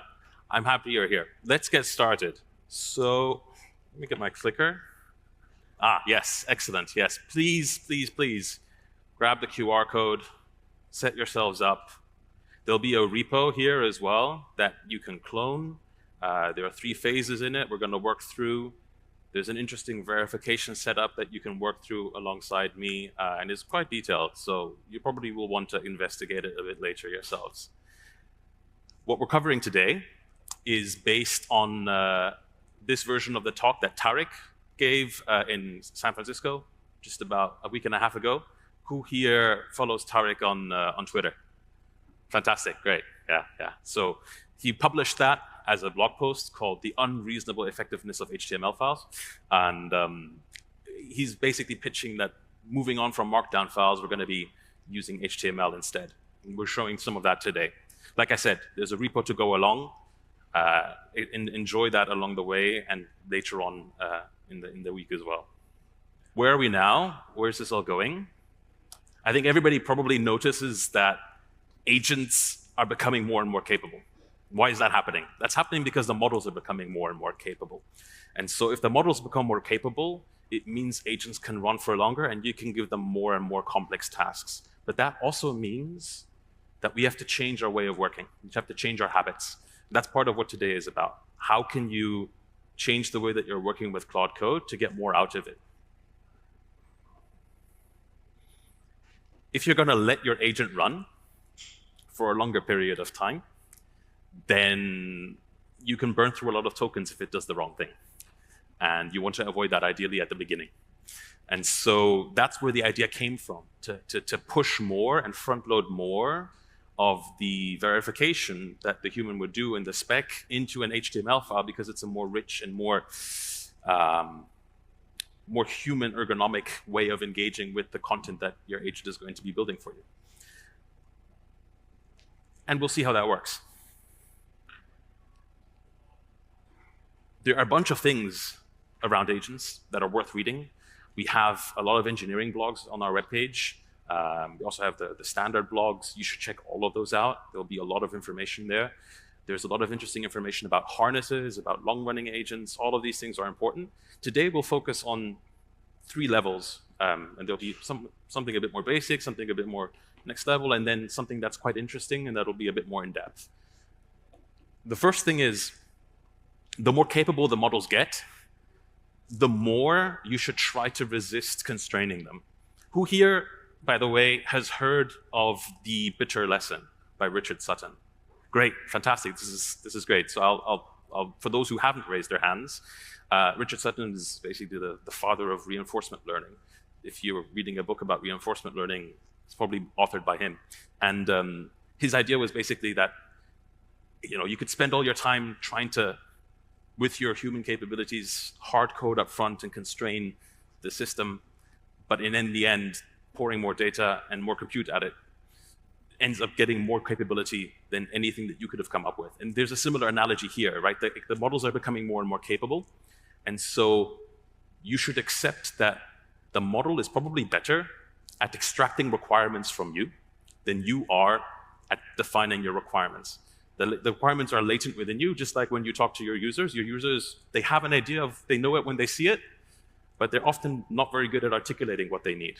And likewise, you probably know what you want when you see it, but Claude is likely better at extracting what you want and what you need from you than you are in specifying it to Claude. That's another direction to take this in. So we'll talk about that, removing ambiguity, letting Claude prompt you and interview you in prompting.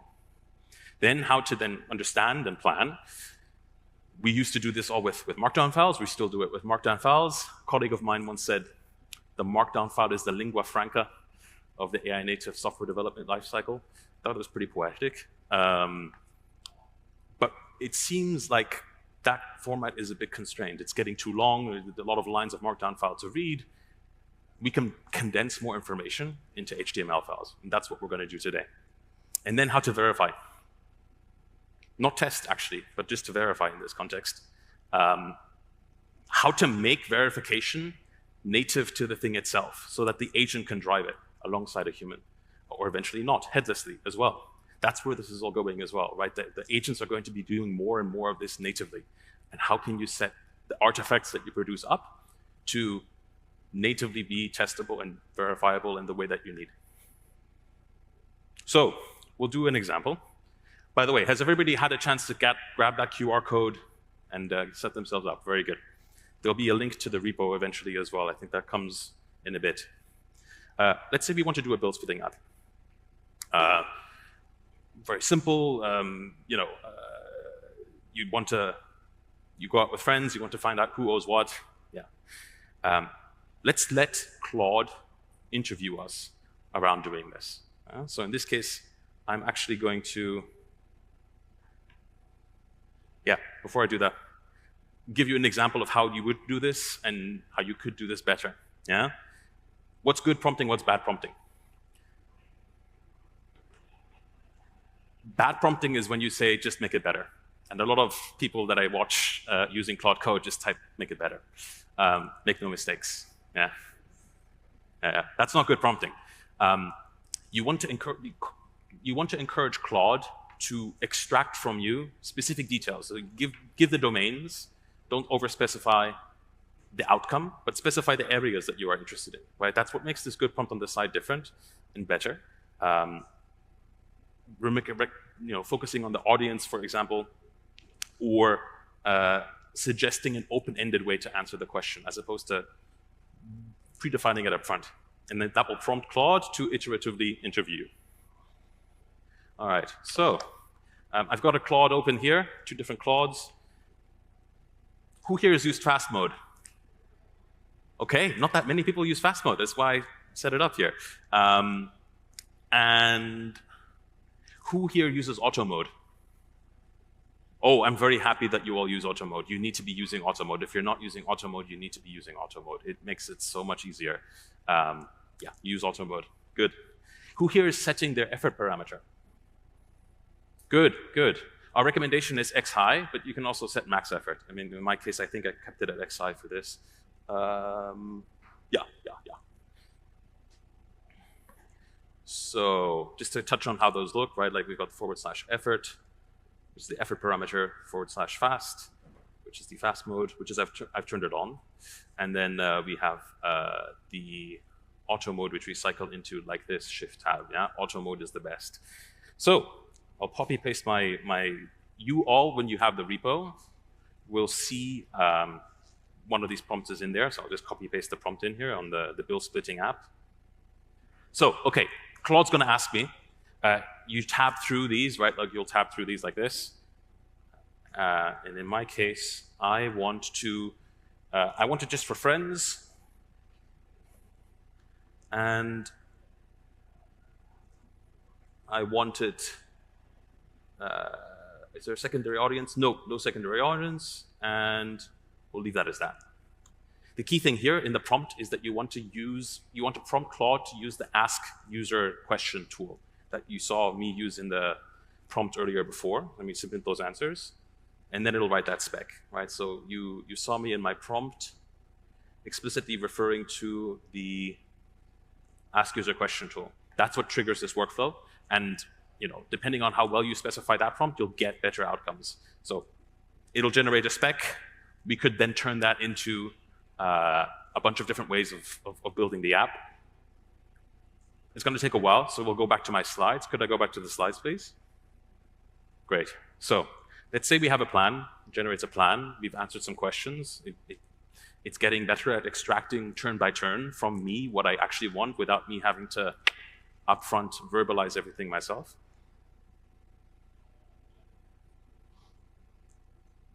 Then I want to be able to check, is it what I want?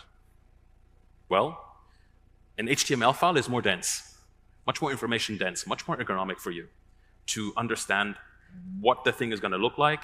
You can even use a screenshot with it. You could use the Playwright MCP later on for that as well, right? You can interact with it much more richly than you could with a very long Markdown file. And especially if the Markdown files get, if they get more than about 200 lines long, it's unlikely you're going to read it, and certainly unlikely that your colleagues are going to read them. Before we started here, I had Claude with Opus 4.7 generate a few examples for me of what this could look like with my bill splitting app. And we'll look at those now. So we have them here. The prompt I used is in the repo that you'll have access to. I asked Claude, give me a few different directions, 4 different design directions, explore them, generate them as HTML, and let me explore them across each other. And they came up with these different ones. So one sort of brutalist, one Tokyo, fintech. We'll click them all one by one. So this is what this one would look like. And then this one might look like this.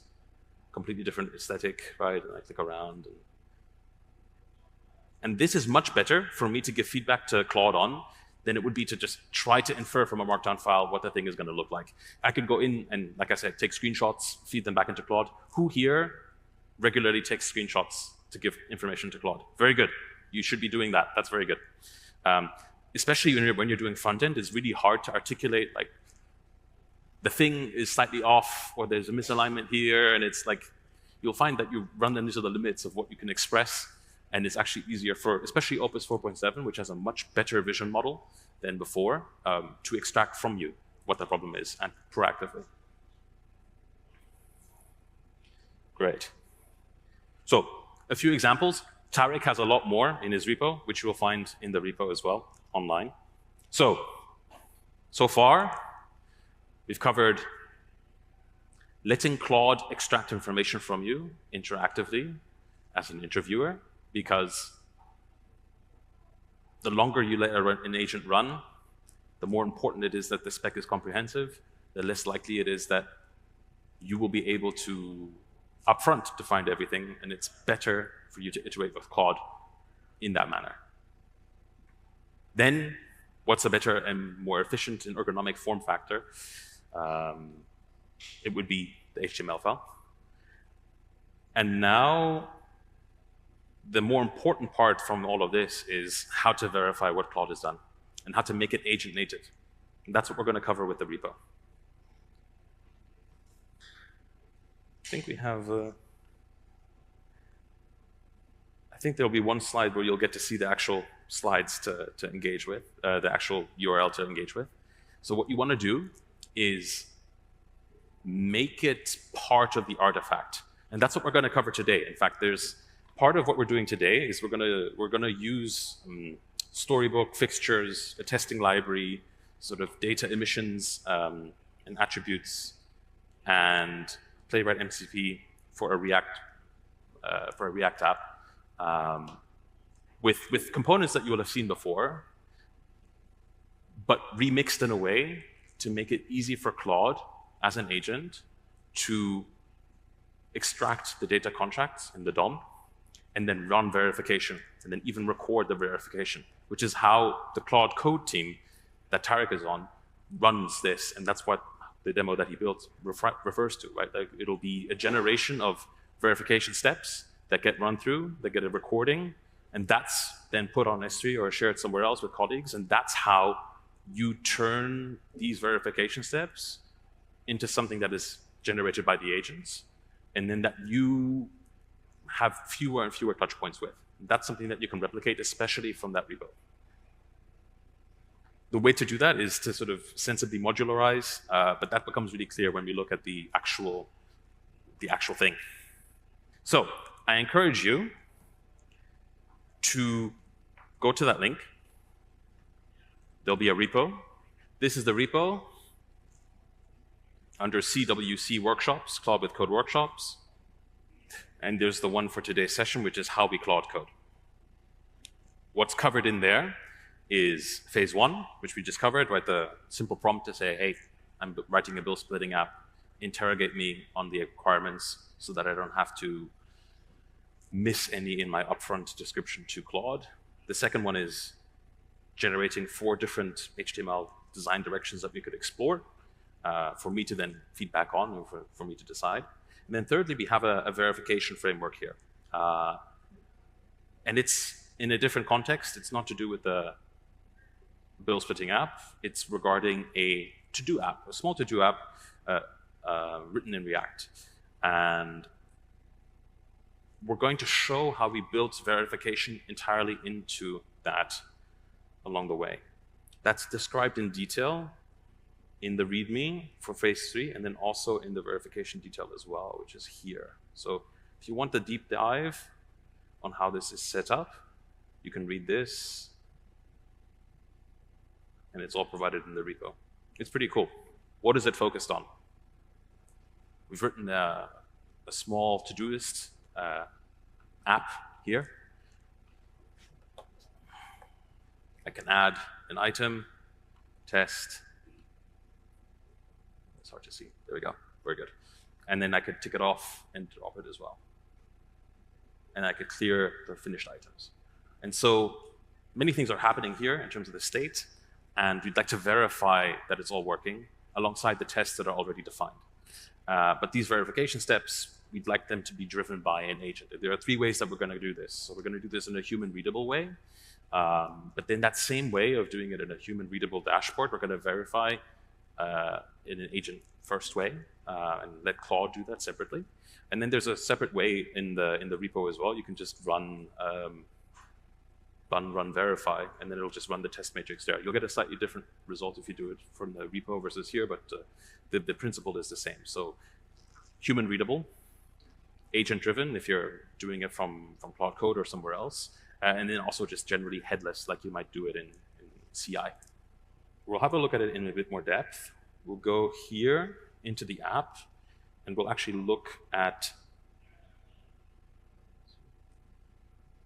there we go. We'll look at elements. We have here the actual emitting, so the emitting different data aspects, the data verify unit, the total done and active. The component itself here is publishing its state to the DOM. And so if I change my state here, I might add test again. See that updates, and then I drop it, it updates again. So this is what the agent can read later, as opposed to having to scrape the DOM. You can just, if you publish the state here separately from the React internals, you'd be able to run the verification independently of whatever the state of the app is. And that's how this is set up to work. And then you can run this further down the line as well. Each one of them gets this, right? If you look at, if I pull up the That's a bit hard to read. Let's do that here.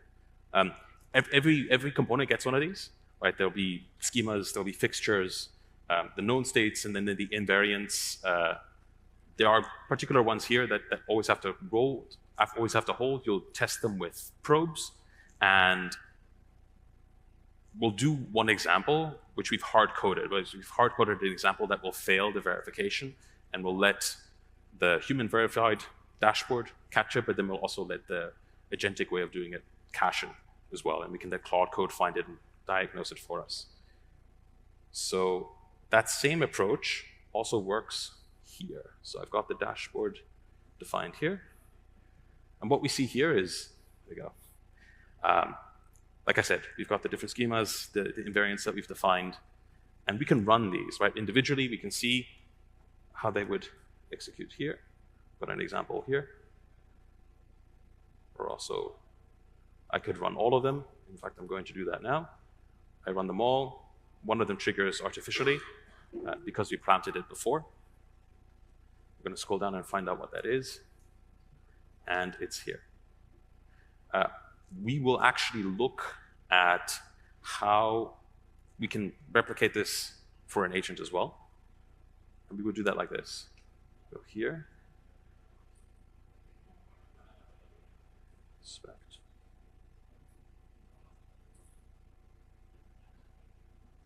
And we could run basically the manifest of all the different verification steps that are defined here as state in the DOM. We can get them in the same way that we have them here. We expand that. It's getting a little bit small.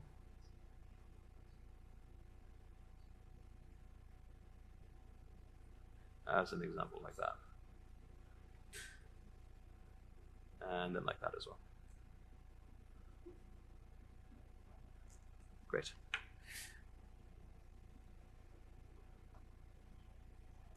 If we do that, then we can also actually run them just specifically here.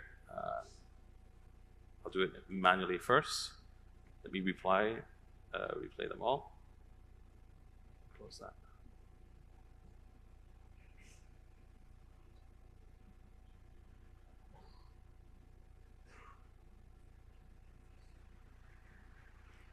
In this case, we're running this, not to perform the verification, but to provide the evidence of the verification.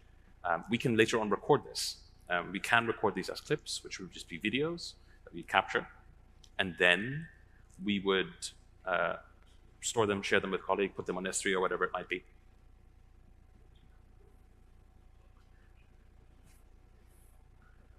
Let me pause that here.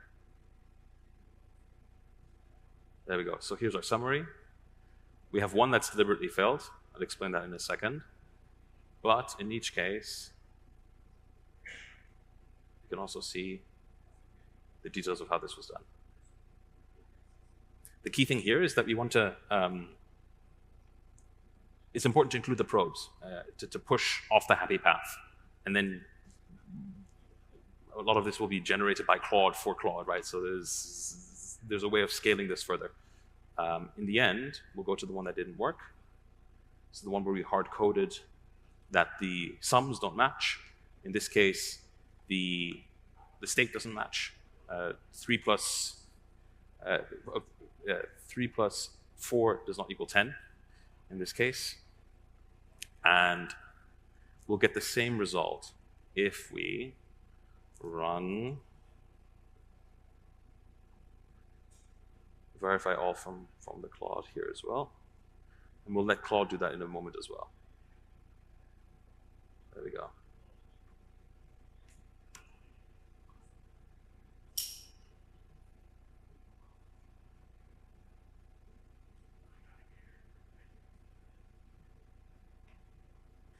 Then it's a little bit hard to see that there's pass, and fail. So there we go. Okay, good.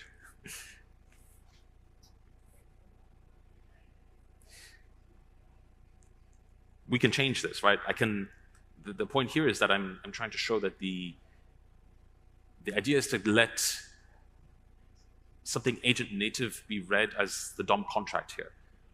That's what we established earlier, that the state managed here, or well, not managed, but at least viewable to an agent that it can then run the verification end to end itself. And we can let Claude do that afterwards as well. In this case, we can also make a change that will break more. Let me see if I can break the chain. I'll break the contract, but not the app. And I'll do that here. So I could change, for example, here.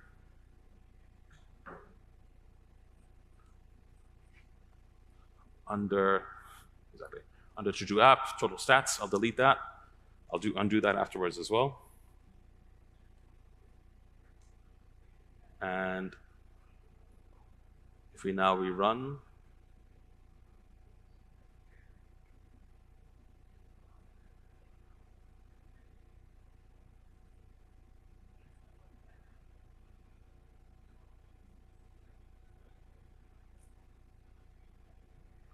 then all of these ones at the bottom here will fail. And we'll get the same when we run this again from here as well. Oops.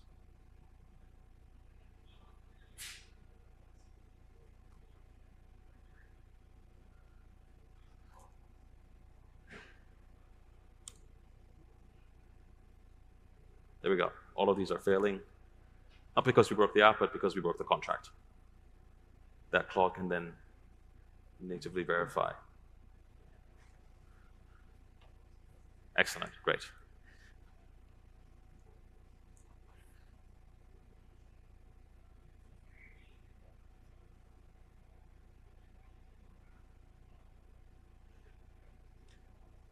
I want Claude to tell me what's going on with these ones. At least, well, not the ones that I broke, but I'll undo the ones that I broke. But I'd like it to tell me what's going on with this one. And so let me correct the change that I made before.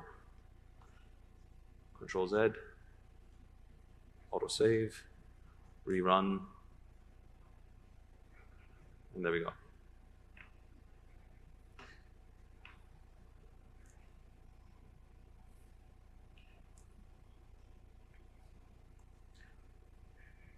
So we've done it manually, and we've shown how we can match what the agent would see versus what we would do.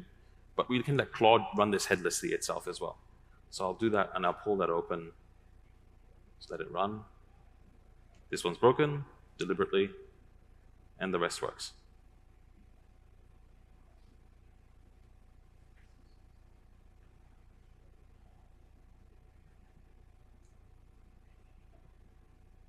Great. So we have Claude running here. I mentioned fast mode before. I mentioned auto mode, which is great. I mentioned /goal. In this case, what we're going to do is let Opus 4.7 help us find out why that particular verification failed.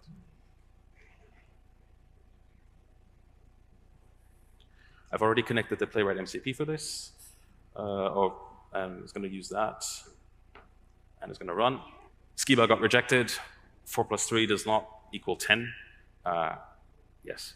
If you were to run bun verify, then you would actually pass the tests in this case because we've deliberately put the verification in wrong just to demonstrate that then the test matrix itself will actually pass. But the idea here is to separate out what you could do as a human versus then what you could do via an agent directly from the browser using basically the commands that you saw, and then also what you could run headlessly directly from the CLI. If you wanted to do it like this as well, then you could record the outcome that we talked about. Yes. So here, in this particular setup, you've actually got the ability to show how you would record these. The same delayed running that we've shown, you could run and record as evidence, basically to show that it would work, and then you could store that. And they could run like that.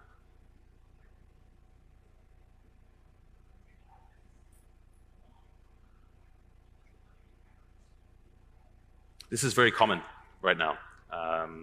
The Claude Code team records basically all the code changes that they do like this, all the front-end changes at least. especially at the pace of the shipping that we have at the moment. Are people able to pull up the repo and get the verification setup working? Yeah, very good, very good.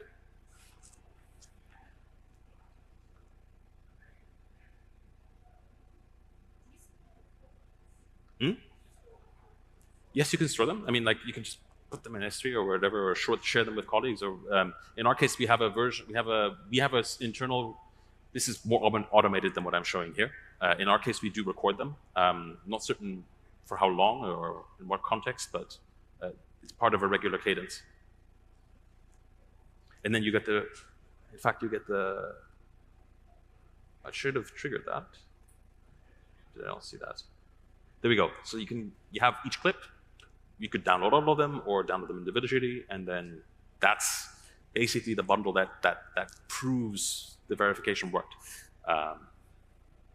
So I guess to bring it around to what we've covered so far and where it's going. 3 different surfaces: the human surface, right? And then the agent first from the browser, mapping on the same way.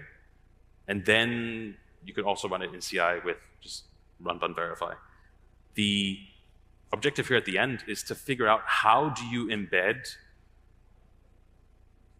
the verification into the artifact itself.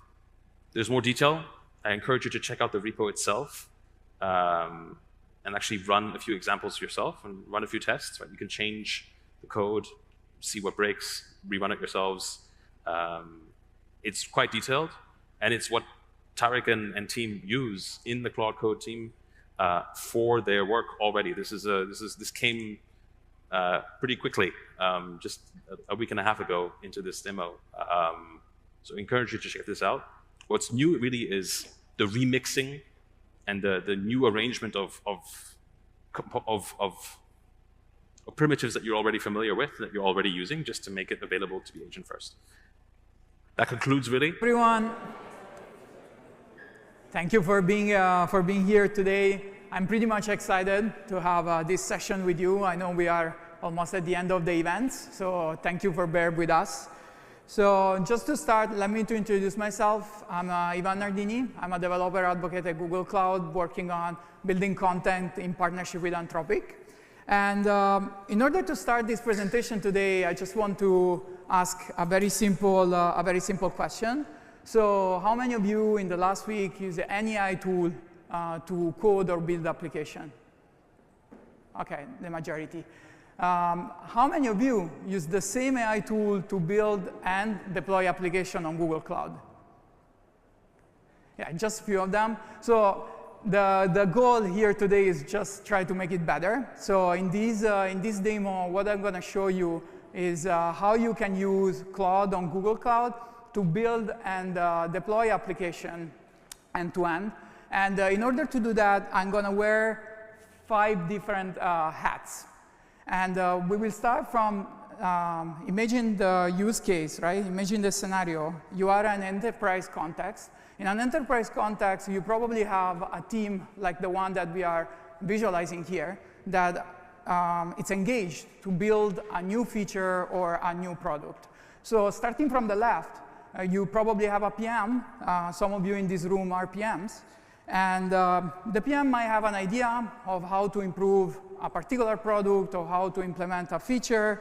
And starting from this idea, he shared this idea with a UI UX design, which allows him to design the idea, to visualize the idea.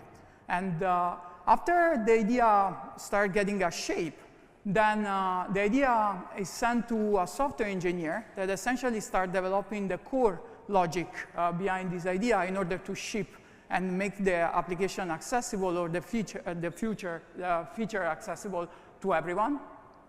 And but before to ship it, in order to be confident on what you are releasing, you probably have to pass a security review. So that's why you have a role like the security engineer that will allows you to be confident in the release. And finally, once the application gets released, you probably have a data persona, like a growth marketer or a data analyst, that analyze the data that are collected through the app in order to generate insight and produce feedback to the PM in a way that the product or the feature itself gets improved. So these are kind of all the personas that in a simple way we can imagine are involved in the software development lifecycle. Now, with respect to these personas, Cloud Code, the Anthropic's coding agent, augment all of them, providing several components that we are going to use today.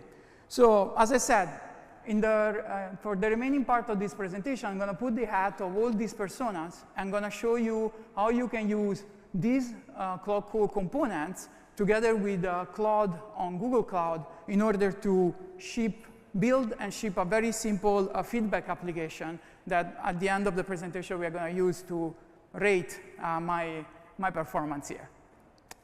But before to start building, of course, you need to set up the Cloud Code that we are going to use. And I'm so excited and so proud that we worked together with Anthropic to make this process of setting up Cloud Code in order to use model on Google Cloud in a very simple way, in a very straightforward way. So you have multiple methods to use cloud models on Google Cloud in Cloud Code, but the simplest one, the faster one, is using the application default credential, which automatically finds your credential, for example, the user one, and based on the environment that you are going to use. And as you can see in this representation, so recently Cloud Code also introduced this wizard that will simply allows you to detect your project and your region where the models are served, and check which models are available in your project, and let you to pin them in order to start building your application. At this point, probably you're familiar with this, and you're wondering, okay, but what is different to use just Cloud Code with cloud models? Why using Cloud on GCP, on Google Cloud? So there are many reasons why you want to do this. So first of all, because you pay for what you use. So the usage of cloud models on Google Cloud is per token, so you don't receive a message cap. And also, if you are building enterprise application that needs to go to production, you can always access to what is called provisioning throughput, which essentially will reserve some throughput for you in order to build this kind of application. The other important reason why you want to consider Cloud on Google Cloud is, as I said, the setup is pretty straightforward using the ADC. You don't have an API to rotate or environment variable to set in some sense. So it's a happy journey with respect to this aspect. You can access model in your project with your own policies set, and also the data stays in your project while you are interacting with the Cloud Code. And model are served in multiple regions, so you have global endpoint, you have a regional endpoint, depending on the availability that you need. And as a Google Cloud, talking about availability, we have very great availability service standards that will allow you to use Cloud and on one of the most performing infrastructure that you can find in the market. So these are all some of the main reasons why you want to consider Cloud on Google Cloud, especially in an enterprise context. So now that you have few reasons of why using Cloud on Google Cloud, we are ready to build. And so as I said, I will start wearing the hat of a PM. So imagine that you just joined the company, or maybe you're already part of the company. You have you want to improve our services. You want to implement a new features with respect to a particular product. What was happening in the past is that you have the idea, you go to a UI UX designer, and you ask him to prototype and visualize the idea. Now, with the Cloud and Cloud Code, what you can do is just drawing a picture like the one that you see here, while you're drinking a coffee, maybe in San Francisco, and then let Claude doing implementing the idea for you. So let's see this in action. So this is the code UI, like you will probably familiar with that, and you are familiar with the Claude MD, which is essentially gives some instruction. Here we just say that we are a PM, we want to have, starting from the picture, we want to render a prototype of the app, the wireframe, that we are going to then use and pass to the UX designer. And in a few minutes, you can see how Claude was capable of rendering it, and just starting from a very simple picture or drawing that you did while you were drinking your coffee. So pretty straightforward. But imagine how much time you save in doing this, because compared to what you were doing in the past with the back and forth in order to get this first prototype of your idea. Okay, so at this point, the PM gives creates a prototypes and pass these prototypes to the UI UX developer. And at this point, he needs to implement a more solid interface in order to use it in production. So in this particular use case, what we want to create is at least 3 pages, from the landing to the thanking message, like message page, and a dashboard that will allow me to show you in real time what can be the feedback that I will receive from the room. So in this case, there are many ways you can implement this, but in this case, I want to use an additional capabilities of Claude Code, which is the plan mode. So with the plan mode, what we do, we put Claude in a mode where it thinks it thinks and propose what it's going to do before to implement any code. And this is very important because it gives me a degree of freedom of deciding to change something based according to my preference or according to some standard that probably I will get access through an MCP server using Figma, for example. So now that we have in mind what we are going to build, let's see this in action as well. So we started from the wireframe from the PM, similar prompt. I enabled the plan mode. And so as you can see, compared to before, in this case, I'm simulating receiving some instruction from Figma using a design doc. But as you can see, compared to before, it creates a plan of what it's going to do with respect to all the components that are defined in the slide. We look at them, we are happy, we accept, and Claude Code will implement all of them. And at the end, what we get is this optimized version. So as you can see, we start from here, and we get this. Very, very straightforward. But you can see how we are shifting from a prototype to something that can be used in this session in a very simple way. OK. So this is the part that probably every of you in this room, you do every day, right? Let's wear the third hat, which is the one of the software engineer. And the software engineer, he received this front end, all the components that I was sharing you before, and maybe he doesn't know anything, as probably some of you in this room.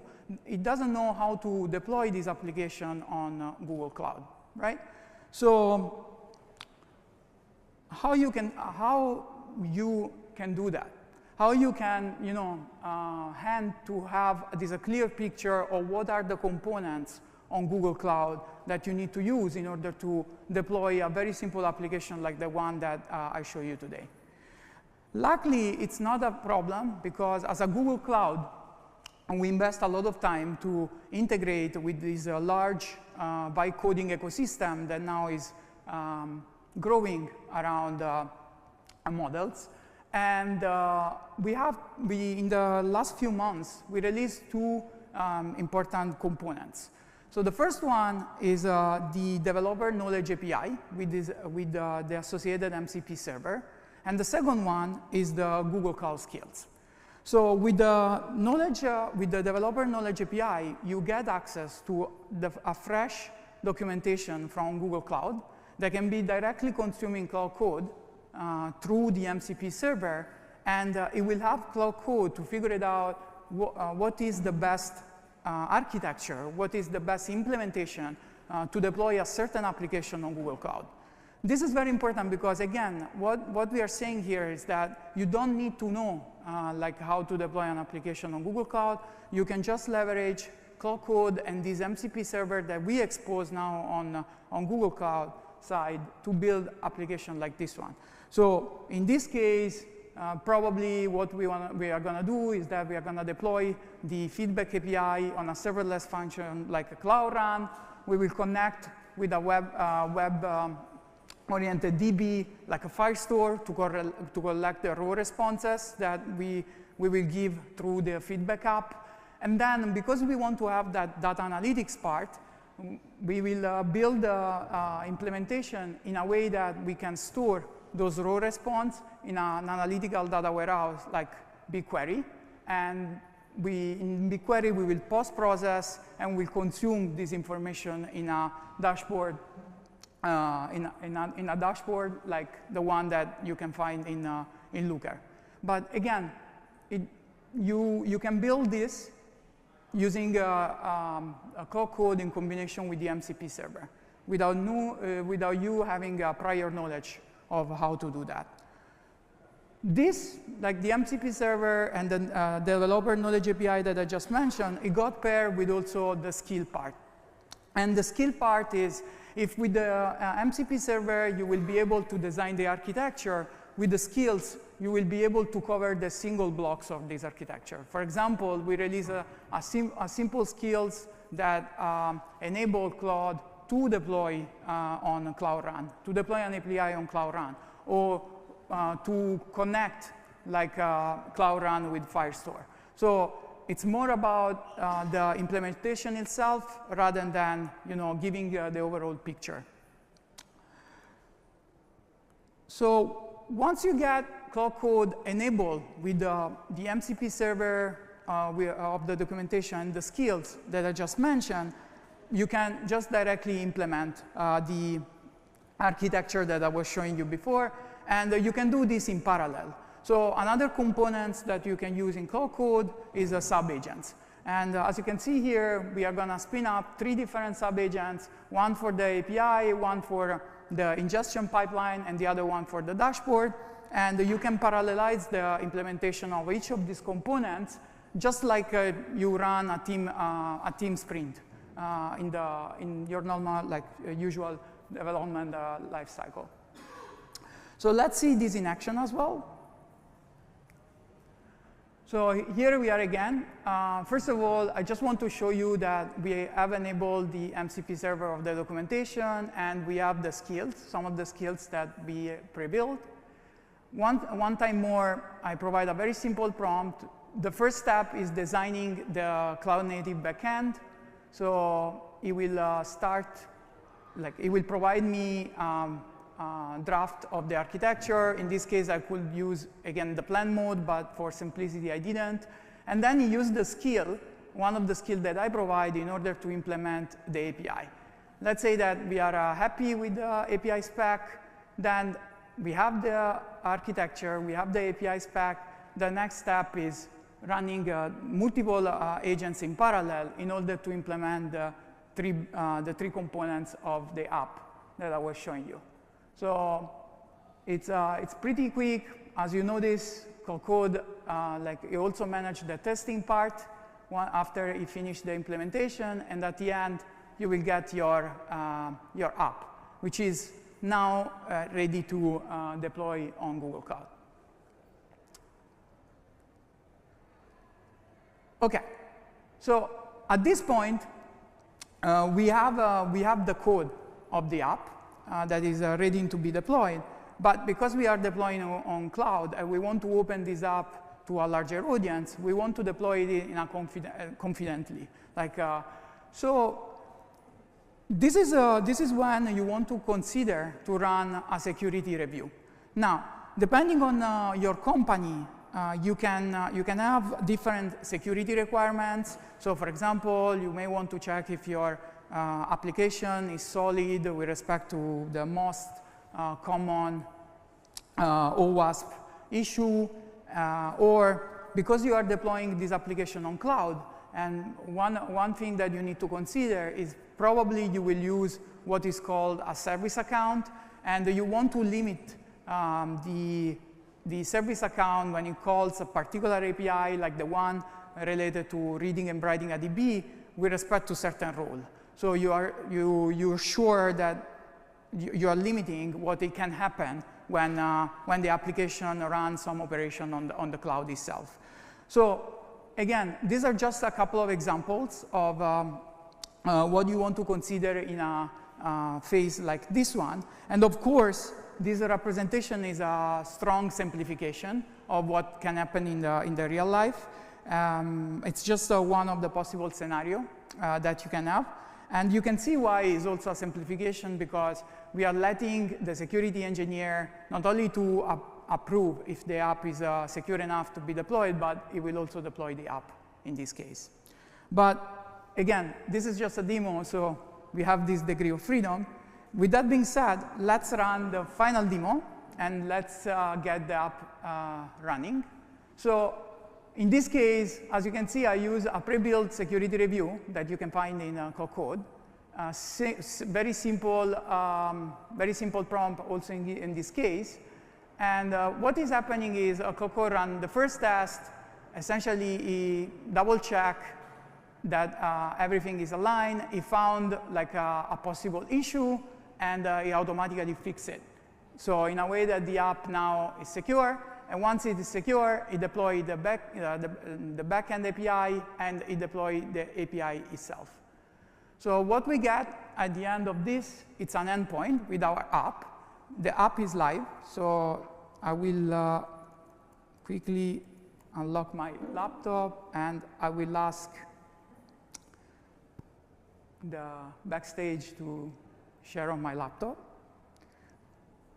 So the app, as you can see, is up and running on GCP. For people that doesn't know GCP, this is Cloud Run. It's a serverless service that you can use in order to deploy app.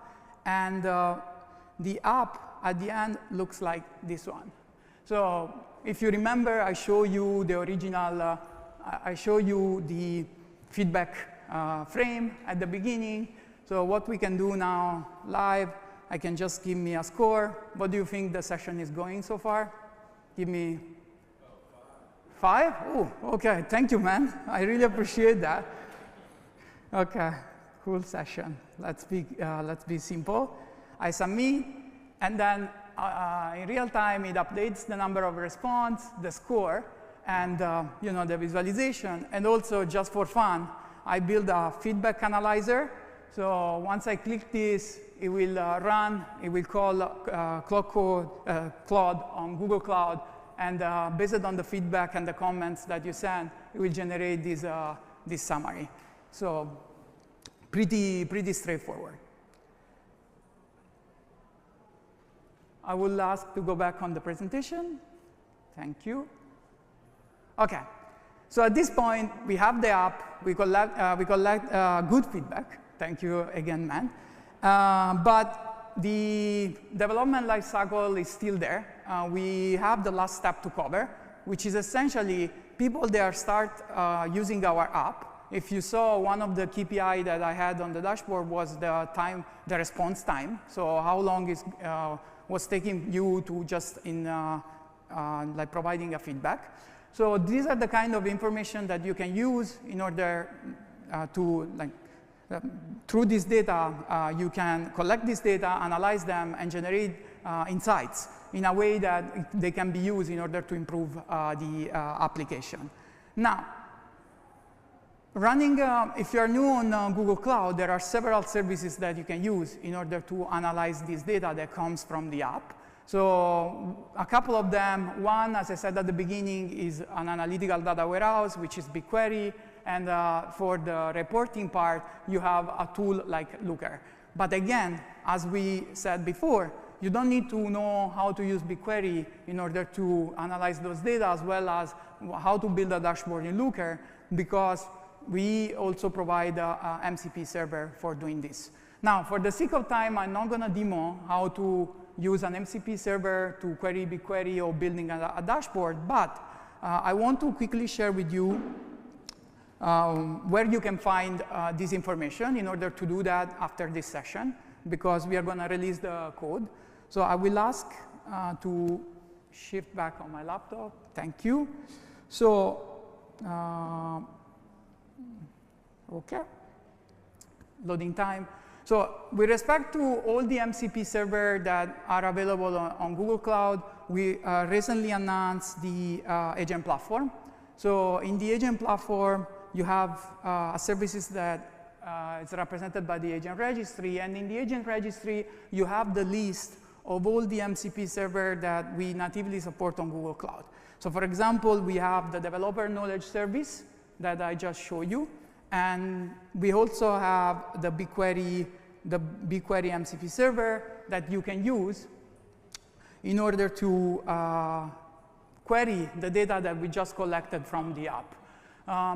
It's very, like, this registry is relevant because it tells you how to set the MCP server on your side, as well as it gives you some observability feature and the description of all the tools that you will find for the MCP server. So you know how Cloud Code will be able to use this server to query your data.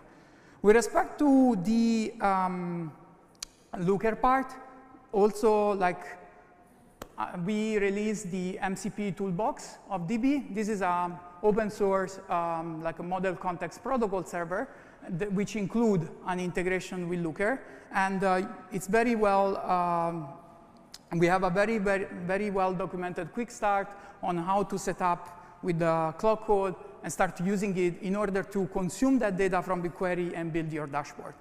So I leave you this as an exercise. Like, we are going to release the code, so you can go home and integrate these two parts. It's pretty straightforward, but the dashboard that you can create, they are pretty powerful, and you will see how nice they can be. OK, back to the presentation. I think I'm just in time, so time to wrap up. What I try to explain you today is essentially two things. So first of all, I was trying to, and I hope I did good enough.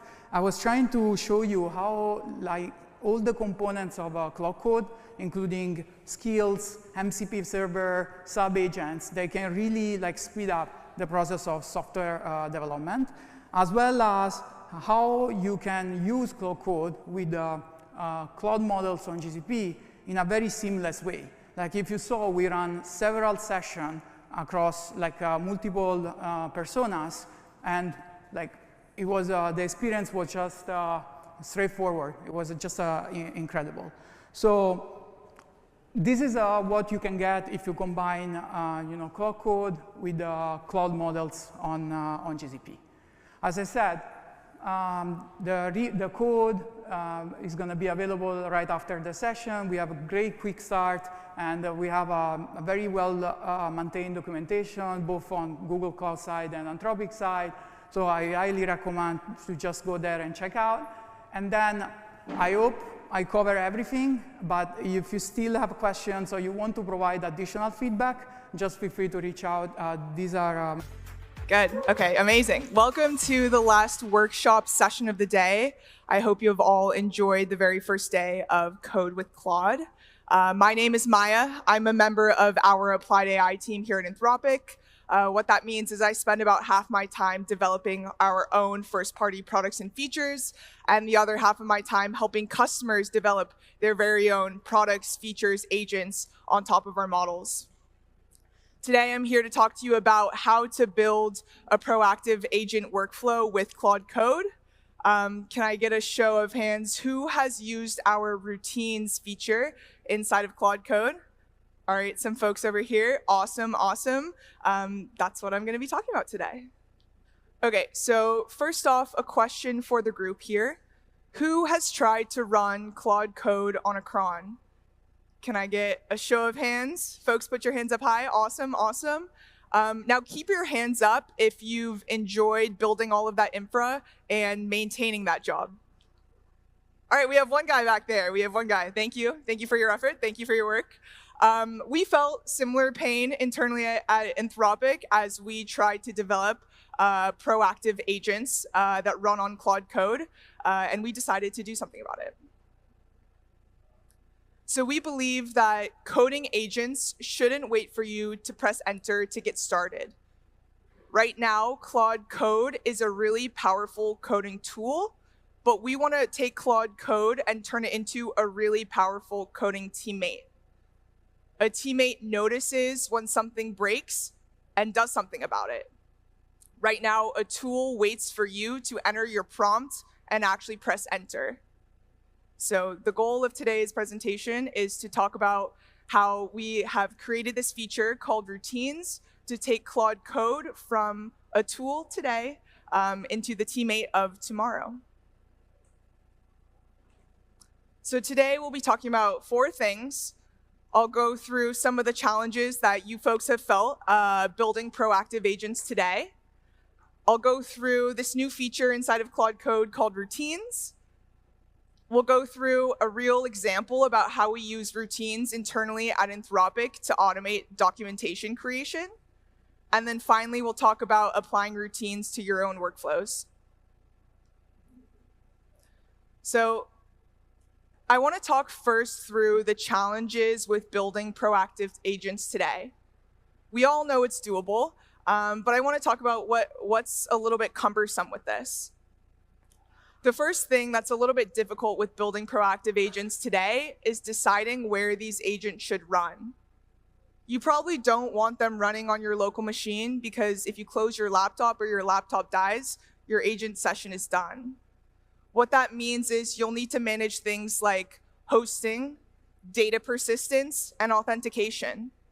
Basically, you'll need to build a whole infra stack outside of your prompts, which is doable, but it's a lot of work and there's a lot of boilerplate code there. The next thing you'll need to do is figure out when to actually kick off these sessions and trigger these agents. Again, you can build things and build on top of cron, or you can do things like post to endpoints that you have to spin up. But again, there's a lot of infra that you need to build yourself here. Finally, the challenge with building proactive agents today is sometimes you want to be a human in the loop, but other times you want to be a human out of the loop with these agents. Right now, when you kick off a headless Claude Code session, it's often hard to figure out what your agent is actually doing in real time. There's no way to watch, steer, bound, or even resume your agent session. It's difficult to do that. So we wanted to address each of these 3 issues and build routines. Routines is a brand new feature inside of Claude Code. It's an automation where you can kick off a remote Claude Code session by only defining the prompt, what repos you want to connect it to, what connectors it has available to work with, and a trigger. Claude Code handles the rest. So there were 3 kind of main things we were thinking about as we went ahead and developed this routines feature inside of Claude Code. The first thing is that we wanted these agents to be always available. These agents, these routines run on Claude Code's managed infrastructure. And what's nice with that is that we deal with the hosting, the session state, and the connector auth for you. Nothing depends on your laptop being opened, and we deal with all of the cloud stuff for you, which I think is quite nice. The next thing is we want these agents to be able to work proactively with customizable triggers. You might want to kick them off on a time-based schedule, or you might want to work event-based. We have the ability to work natively with GitHub events, as well as your own custom events that you can post to webhooks and endpoints, with the event payload as context. Finally, and the last point that I think is really nice, is that these Claude Code sessions that get launched with these routines are interactive and steerable as if you were launching Claude Code in the terminal. Every routine is really just a Claude Code session under the hood that you can open, you can watch, follow up on, steer, and resume from web, CLI, and desktop. And so I want to walk you guys through a real use case that we use here at Anthropic internally. So the question for us and for a member of our engineering team is, how can we automate docs creation with routines? So just to add a little bit of data behind this, weekly PRs for Claude Code have gone up 200% since the beginning of the new year. This has been super awesome for our Claude Code engineering team. Their productivity is insane. This has been really awesome for you folks because you get new features inside of Claude Code very, very quickly. The one person that this has not been so awesome for is the one engineer responsible for maintaining our documentation across Claude Code and the Agent SDK. And so when routines launched, she was a super big fan and early adopter. And I want to walk you through how she's set up a couple routines to help automate documentation creation for Claude Code and our Claude Agent SDK. So on my side here, I have the terminal open, and I encourage you all to open your terminal and launch Claude Code. And inside of the terminal here, I'm able to type what we see on the screen here, /schedule, and actually type in something that Sarah, our documentation queen, has done to actually set up this routine. So she went and typed in, once a week, please review all the new changes merged to main against our documentation repo and create a PR to update docs if you see any changes. I encourage you folks to think right now, what are some tasks that you do every day that would help if they could run on a schedule? Or if Claude Code could actually initiate these sessions for you? I encourage you to think about that. After kicking this off inside of Claude Code, Claude comes back and prompts me with a couple questions. It might ask, hey Maya, what time every week do you want me to actually kick this off? Or once I create a PR, do you want me to notify you in any way, maybe ping you on Slack? And once I answer these questions, Claude actually goes ahead and creates a routine that we'll view in a little bit inside of Claude Code on the web. But first, I want to walk through the 3 main decisions you'll need to make as you create any routine. The first decision is you'll need to figure out when your routine should trigger. What's actually the event, or is there a certain cadence that you want this to run? The second decision is what context or what information does Claude need to have to actually be successful here? Do you need access to certain docs, or does Claude need access to certain tools to ping you? Finally, the last thing to think about is how do you actually steer Claude in the session to keep it honest? How do you guide Claude to the output that you want? And so we'll dive into each one of these, and I'll talk through how Sarah, a member of our team, actually does this to automate documentation creation. So the first one is the trigger. When should this event actually run? So inside of routines, there's basically 2 ways to do this. You can have things kick off on a schedule on a time-based trigger. For that earlier example I showed you, this is how we do a weekly review of differences between our source code for Claude Code as well as our documentation repo. You can also have routines kick off on an event-based cadence. So maybe every time a release is cut, you can diff the release branch against the docs and see if there's any new features that you'll need to spin up PRs for in our documentation repo. Or maybe your engineers actually deploying changes and creating PRs might tag their changes. Maybe this is like a new feature. They could tag it with a label that says need docs. And you could actually kick off Claude Code sessions anytime one of these labeled PRs get merged. The next thing you'll need to think about is context. What does your agent actually need to know to be successful? Likely, you'll need to give it access to either 1 or more code-based repos. So for this docs example, we need to give Claude access to not only our Claude Code source code to figure out what new changes exist there, but also our docs repo, right, for Claude to actually create new PRs there. Next, you might want to provide additional context to these sessions. Maybe for this one example, I want Claude to have access to all of our existing marketing briefs. Maybe I want Claude to use similar language and verbiage that we use in other marketing materials externally at Anthropic.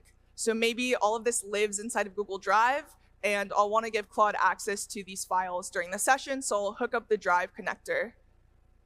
Or maybe anytime Claude creates a PR, I'll actually want it to ping me on Slack, so I'll give it access to the Slack connector.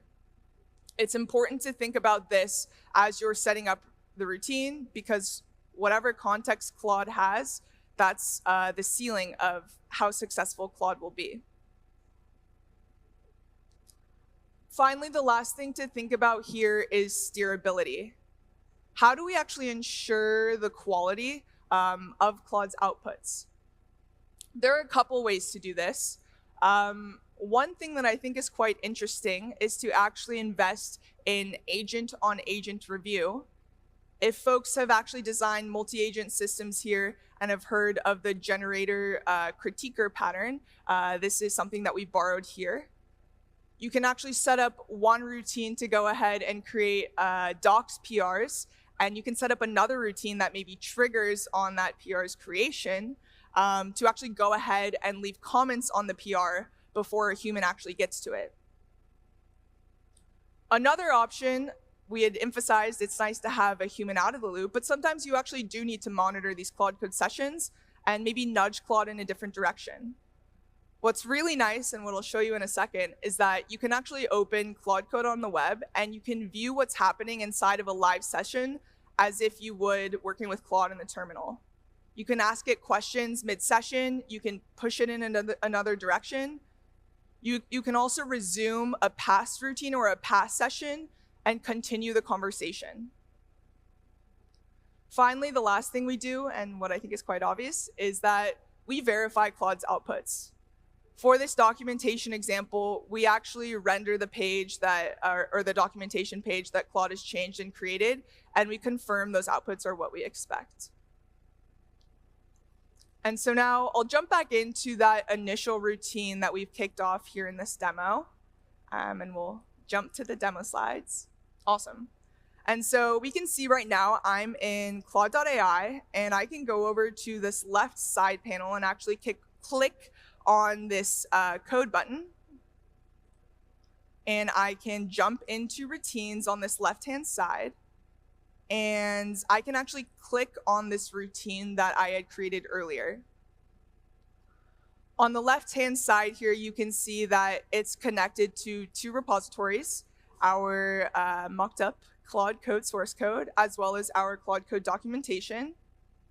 You can see that this runs every Monday at 10 a.m., and it's connected to GitHub as well as Slack. These instructions here on the right-hand side, Claude generated for me based on the initial prompt that I pasted in and the questions that I answered. We can see here that this is a weekly documentation sync for our Claude Code fork. And I can actually go ahead and click on a session here. And I can see that these initial instructions are what gets pasted in for the very beginning of this Claude Code session.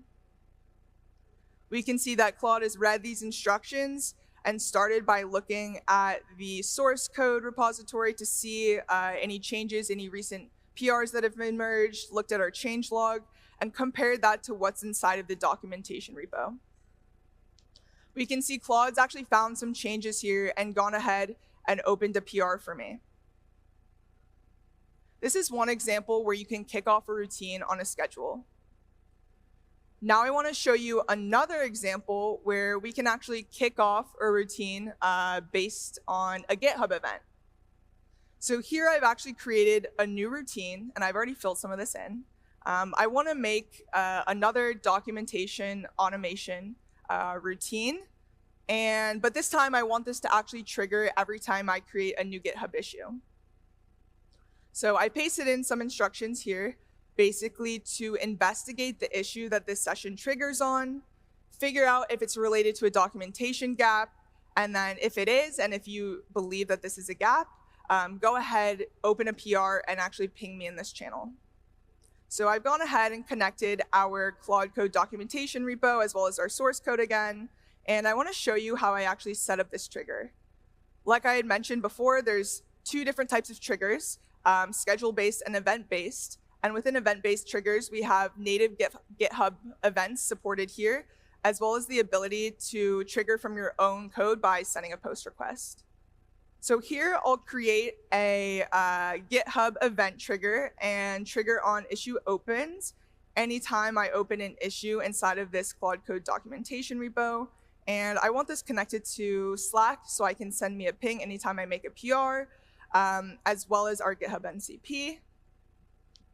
So I will go ahead and create this here. And now let's make sure that this is working. So I have a new issue open here that I'm about to create inside of our Claude Code docs repo.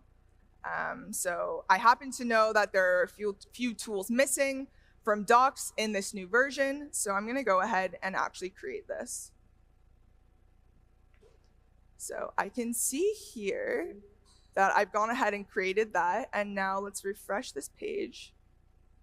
And we can see actually that a new run has gotten picked up here. We can see that these initial instructions are the very first prompt. And we can see that this additional context from this issue are passed in as well.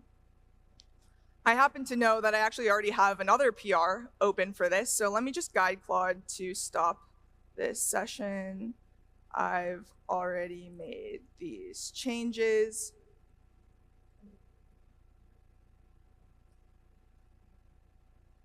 And we can see here the ability to actually steer Claude in real time after a routine gets kicked off. Awesome. Now let's come back and talk about the different ways that we can use routines to actually automate your challenges as developers.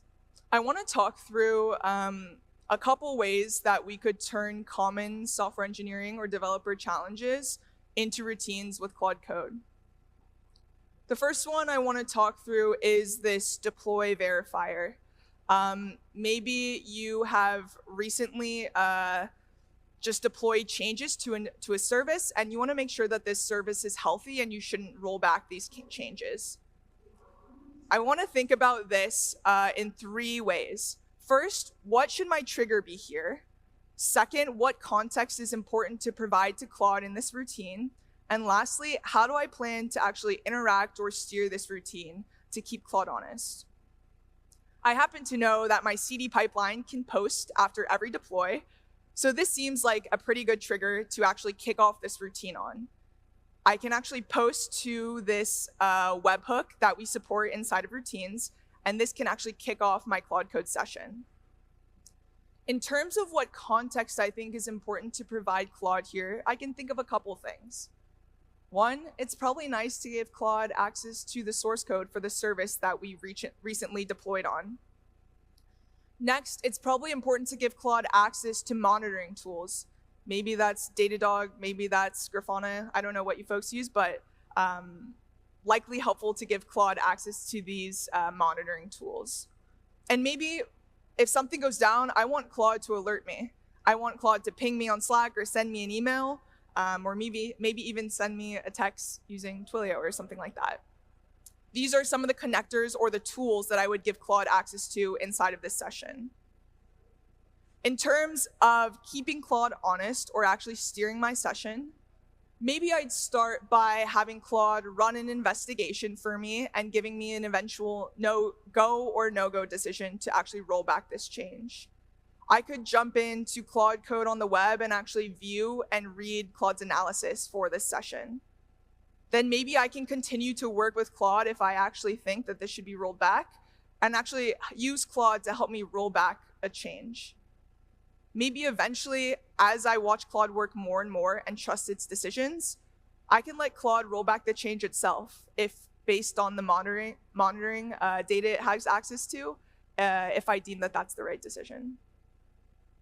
There are other challenges, like maybe you want to build an on-call investigator, or maybe you're actually a PM and your job is to go through a lot of issues inside of your backlog. Maybe that's GitHub issues, maybe that's posts inside of a Slack channel, and maybe you want to kick off a weekly job that actually reads through all of these issues. Maybe it's kicked off on a time-based trigger, you give it access to GitHub and Slack and wherever your issues live, and you use Claude to actually help you prioritize and maybe open PRs for the most important issues. Okay, my final takeaways here. Proactive agents beat reactive agents. We want Claude to go from a tool to a teammate. You can move from an agent that is waiting for you to actually press enter and create a PR to an agent that reacts to problems and opens a PR itself. We built routines so you don't have to focus on maintaining all of this infra, but instead you can actually concentrate on your domain and process expertise.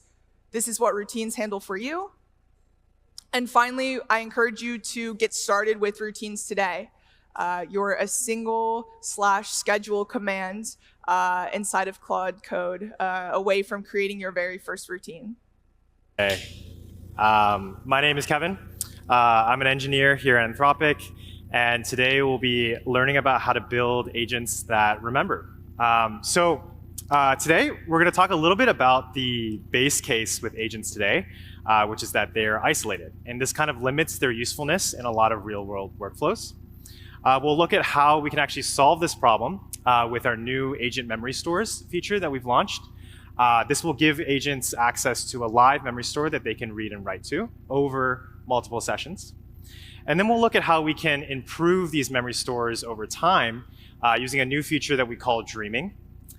And then finally, we'll get to see how all of this ties together with both our CLI and also our awesome console interface. So in the previous workshops, I think we've learned a little bit about how Claude Managed Agents has these concepts called an agent, environment, and a session. In this workshop, we're going to add 2 additional concepts here. The first one here is a memory store. So a memory store is a persistent file system-like store that that attaches as a resource to sessions that you create, and it gives agents access to, it gives agents the ability to read and write information across sessions.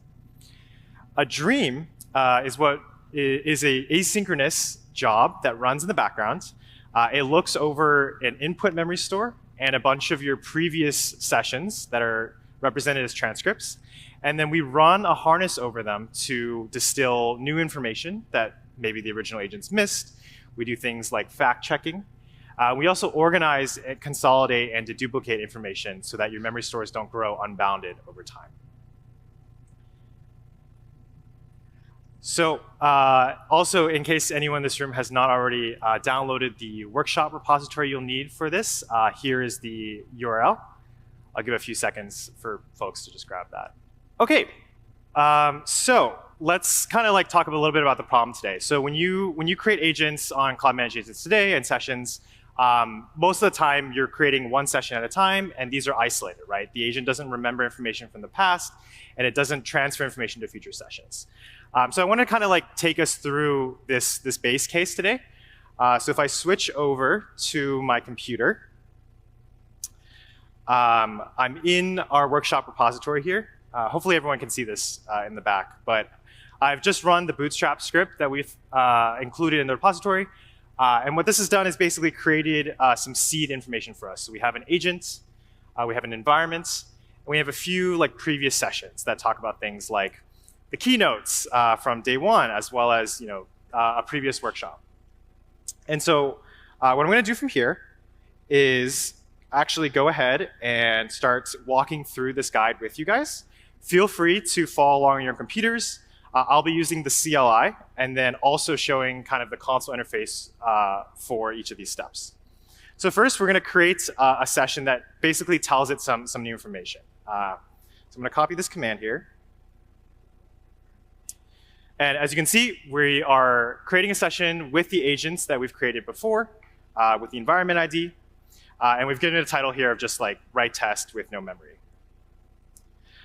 Great. So now that we created this session, I'm going to quickly switch over to my console here. And you'll see that, let me just move this over. You'll see that the session shows up in console. It has a status of idle, nothing running yet. So then we're going to switch back, and then I'm going to send this session some new information. So once I copy this.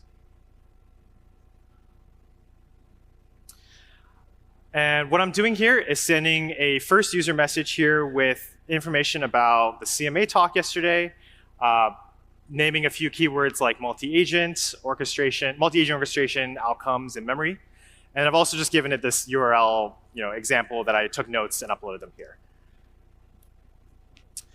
So if I switch back over to my console, we should see this event pop up. And what we sort of expect the agent or the model will do here is it'll just respond and say, like, great, thanks for the information. Not sure what else you want me to do here. So we'll give it a sec and maybe folks to catch up. Let's see if we give it a little refresh. Sorry. Yeah, so it looks like the model responded here. Just collapse this. Yeah, it's basically saying, OK, great, thanks for telling me this information. So then if we go, sorry. This is using, I believe, Sonnet, the agent that was created at the beginning. Cool. So if I go back here to my workshop here, we're going to create basically a second section that's kind of the retest. So I'll go through these steps a little bit faster. And then, again, I'll send it a message here that's this time I'm going to ask it for information about the stuff that I just told it. And if I go back to our console here and check out the other session that should have been created, we would expect the agent to basically say something like, yeah, I don't really have access to information. I can help you in these various ways. Great. So that's effectively the base case today. So if I go back to the slides real quick, this is just a quick recap of what we did. We told it something, asked another session about it later. No information is transferred between the sessions. So how do we solve this problem, right? Just like in humans, we've introduced the sort of concept of memory. And again, a memory store here in the Cloud Managed Agents platform is a file system-like store. Under the hood, you can create as many memory stores as you like here. So you don't have to necessarily restrict a memory store to one organization. You could create it per user, per workspace, et cetera. It's up to you to kind of define what the boundaries of the memory store are. And then under the hood, this memory store gets attached as a file system to the session container. And the model has tools to read and write to it. The actual interesting thing here is that we've actually mounted it as a file system because it's such a powerful interface for the model. You can use things like bash to like explore the file system. It can use grep to kind of search for keywords. It can also read files and do a bunch of like really powerful things that make it much more useful for the agent. So I'll switch back to my computer here, and we'll walk through kind of how to create a memory store. So first things first is actually creating it. So I'm going to copy this command here. Feel free, again, to follow along on your computers. And the kind of parameters that you need here are mainly just like a name. So I'm calling mine CWC memory. You can give it a quick description. And then I'll show you also in console later that there are 2 additional parameters that you can set here, but let me just follow through with a simple example. Once I create this memory store, you can actually see it in console under Manage Agents, Memory Stores. And you'll see that it's active. You can actually click into it and view essentially a file system viewer of what's currently in it. Of course, there's nothing in it right now. Additionally, we offer functionality. We offer the ability for you to like manually add memories. So you can create like a file under a specific path, add some content, et cetera. If I go back just a brief second and talk about creating a new memory store, there's actually 2 sort of additional parameters that you can set on the memory store when we actually mount it. So if I go back to the repository here, The next step, once you create a memory store, is to actually use it with your sessions. So I'm going to, again, copy a few of these commands. So the first one here is basically just giving us the shape that we need to pass the sessions API request. I'll paste it in our terminal here so we can see it better. So again, the memory store here, you just pass in a memory store ID. And you can also give it a prompt around that will steer the agent to read and write specific information. So you might want it to focus on maybe like a specific link or a specific like area of focus on. Let's say you're making like an investment agent, right? You want it to focus on specific things to remember for the future. So you can do that with a prompt parameter. Additionally, there is an access field that defaults to read or write. You can change that to read only, which will make it so that the session and the agent will only be able to read from that memory store. It cannot update it. So once I run this, you'll see I have created a new session in console. And this time it'll have a memory store attached. And then if I send an event here this time, we'll just basically repeat the test that we did just before. So let me grab this.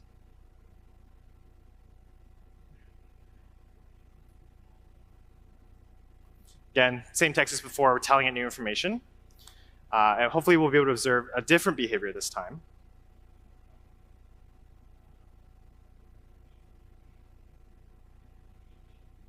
Yeah, so clicking into, if you click into the session details, you'll see the information that I just gave it.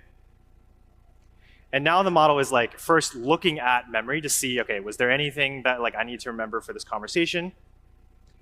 And now it's going to actually like, of course, there's nothing in our memory store. So now what's going to do is actually save the content that I told it to that memory store directly.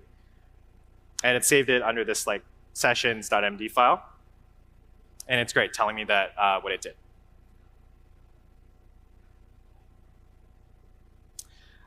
So then if I go back and do that same test that we did before, this time I'll just copy both.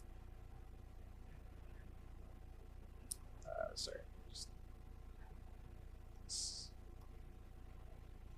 Again, where this time we're going to create a new session with the same memory store that we were just using. And we will send it an event here asking it what are the things that it found or it learned from the CMA talk. Once again, going back to our console UI, we can see the recall test running. And as we would expect, the model is now first looking at its memory store to see if there's any information. And again, it's now using grep to find any sort of keywords here. It's looking for CMA. And great, it found like a lot of information that we just told it from a previous session. And now it's able to answer my question, right? And this is like, of course, a very simple example, but this illustrates kind of the power of memory. And this is like something that was kind of difficult to do before, right?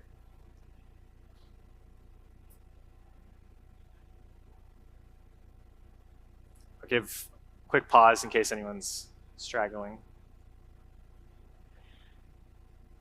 OK, great. So what else kind of can you do with a memory store here? Well, we actually offer additional sort of endpoints that allow you to manually inspect the store itself. So I'll use the CLI here, but for instance, you can list all of the memory files that are in the memory store. We can like do that. There's also each memory files in a memory store are also versioned. So anytime you make a change to a file, et cetera, there's a new version that's created, and we offer a set of endpoints for that. And then I can also kind of take you through the memory store UI.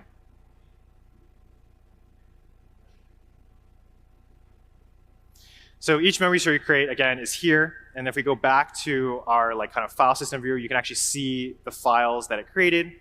There will be like a directory structure here if Claude is creating kind of subdirectories to organize memory files. You can actually edit these memory files directly if you wanted to. So for instance, if Claude wrote something that was incorrect, or maybe you just wanted to add more information, you can do that. And again, as we saw before, you could add additional memories to a memory store.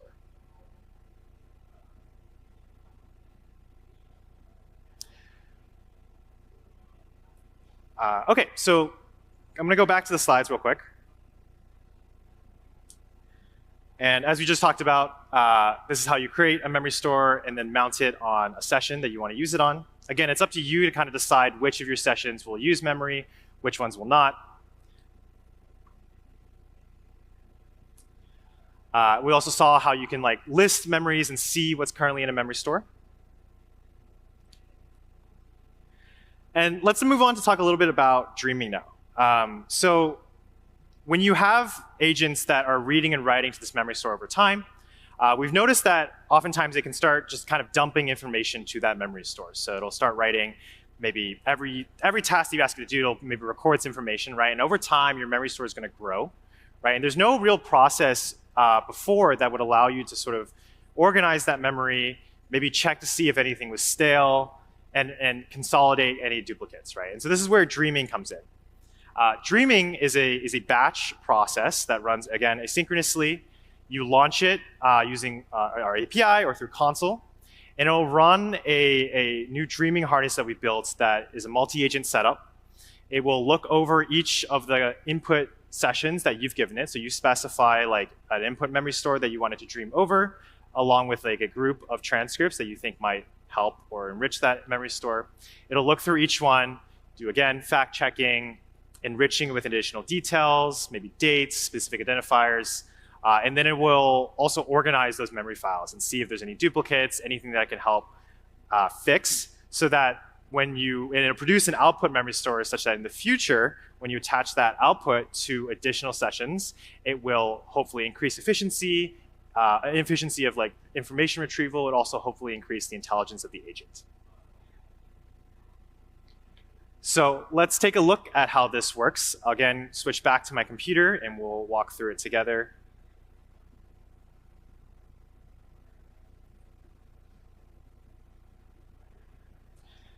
So to get started with dreaming, basically, you'll need to actually create the dream job. And I'll go through a little bit of the parameters here. So the model here that we're choosing is Claude Opus 4.7. You can choose between Opus 4.7 or Sonnet 4.6, depending on kind of the level of quality you want, as well as maybe like token costs. It takes in 2 inputs. So you'll need the memory store that you want it to dream over, as well as a list of session IDs. So this is up to you to decide. You can maybe dream over daily and dream over maybe like 10 sessions at a time or 20, right? It could go all the way up to like 100. We're also looking to scale it further beyond that. Optionally, you can also provide the dream job some additional instructions that you might add. So we provide it with a default prompt that does a bunch of things. If you wanted dreaming to, for instance, specifically fix a few things, like maybe you're working in a domain that requires like very specific details, right? You might ask a dream job to really focus on, hey, make sure you backfill these details so I remember for the future, right? You can also you can also steer it to maybe like organize files a bit more, like I want this specific structure in my memory store, please do that. So let's actually go and run this command here. Great, we'll get back a dream ID, and then once again, I'll go back to our console here. And so dreams are under, again, manage agents, dreams. And once I create the dream job, it'll start with pending, but it'll start running pretty shortly after. And you can actually see the status of the job both in console and through the API. I'll show both. But in console here, you'll see the input memory store as well as a token count. And generally, like a dream job can take, depending on the size or the number of transcripts that you give it, it could take anywhere from a couple minutes to hours at a time. And that's really the benefit of doing it asynchronously, right? Like this is not something that you want to do live while your agents are working. We'll just give it a minute here to run. As you guys can see, as it's running, as the harness itself is running, we're updating the token count for you so you can track its progress over time. The other really cool thing here is that dreaming is actually built directly on top of Claude Managed Agents primitives. So you can actually see that we are creating a session for the dream job itself. And you can actually click into it and see exactly what the dream is doing. This offers a really nice amount of like observability, and so you can like diagnose issues potentially. And so you can see the prompt that we give it. There's a lot of details here that you can explore on your own time. But under the hood, the dreaming harness itself is launching subagents to look over all of the transcripts that you've given it. And each subagent essentially has a system prompt that tells it what to do, look over it, and the orchestrator is responsible for just like making sure all the agents are running and kicking them off as they go. So we'll give it another minute to let this run.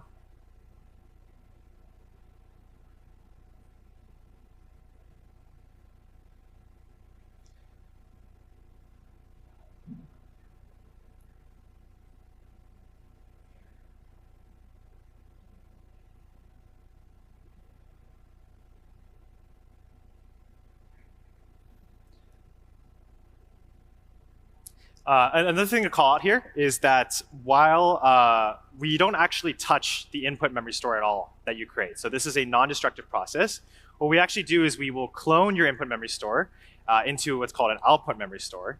And the dream job will be writing basically to a new memory store such that any edits that are made are non-destructive. And then we'll see down the line how you can utilize this output memory store in your future sessions. Generally, this takes about a minute or so, depending on how fast the job runs.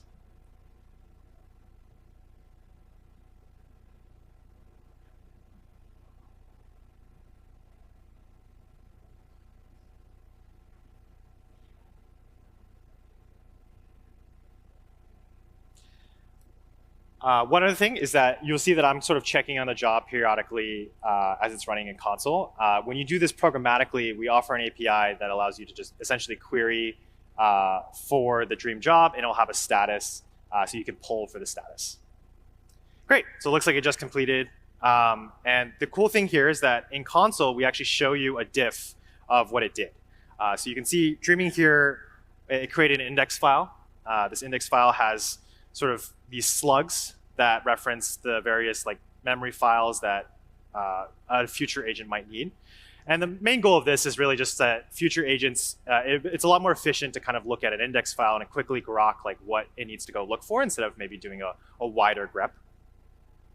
Additionally, it's actually adding additional information that was not present in the first couple of sessions that I created. So it's creating this event logistics file that gives the whole schedule of Code with Claude, a bunch of names as well, and again, schedule for day 2.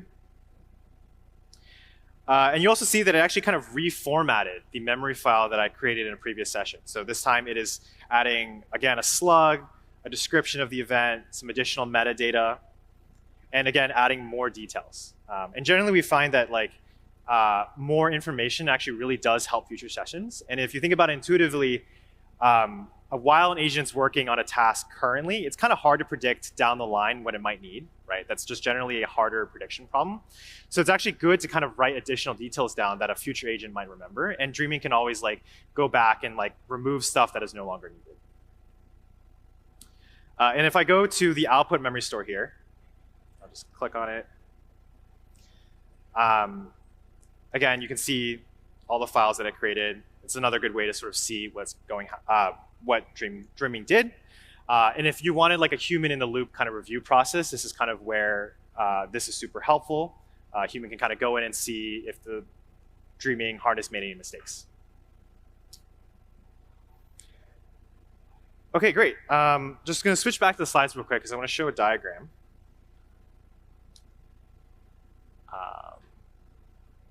Yeah. So again, under the hood, this is sort of how dreaming works, right? This is a multi-agent harness. We have an orchestrator that is mainly responsible for spinning up subagents.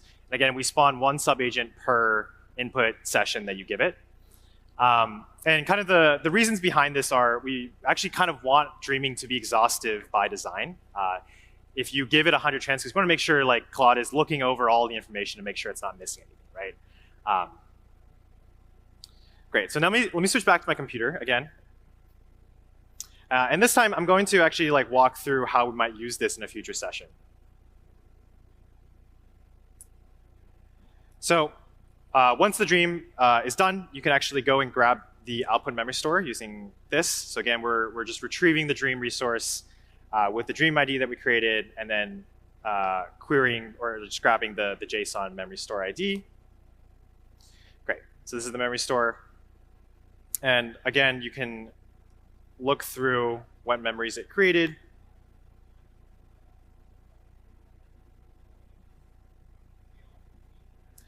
And now we'll do this sort of test again that we did before with the 2 sessions. So I will create a new session here. And you'll notice that this is now using the output memory store from Dreaming.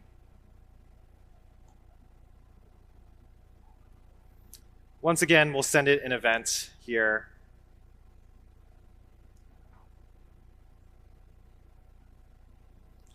We're just asking it what sessions I attended, what resources do I have links for, and what follow-ups did I flag.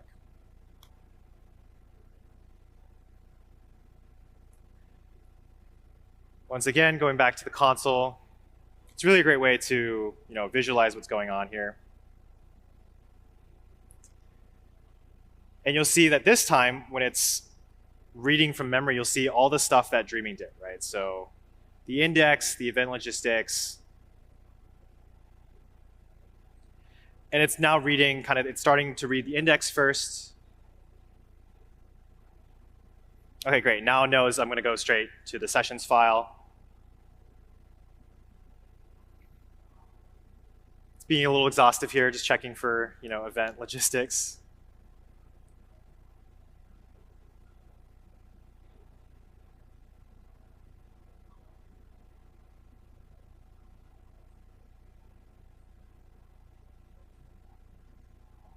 Okay, great. Let's see what it came up with. So I think you can see I'd have to go back and show you the previous session, but this time I think there's actually a lot more information here. So it gave me a recap of all the sessions I attended.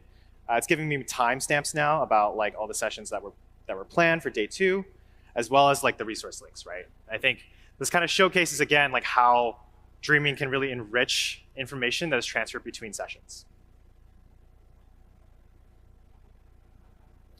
And then optionally, at the end, if you're really happy with the output memory store here, you can go ahead and actually retire the old memory store.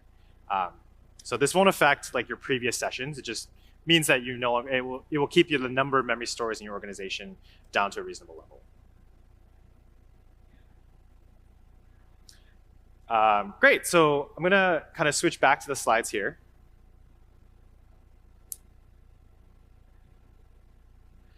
And talk a little bit how you can kind of view sessions, memory stores, and Dreaming as 3 composable layers here, right?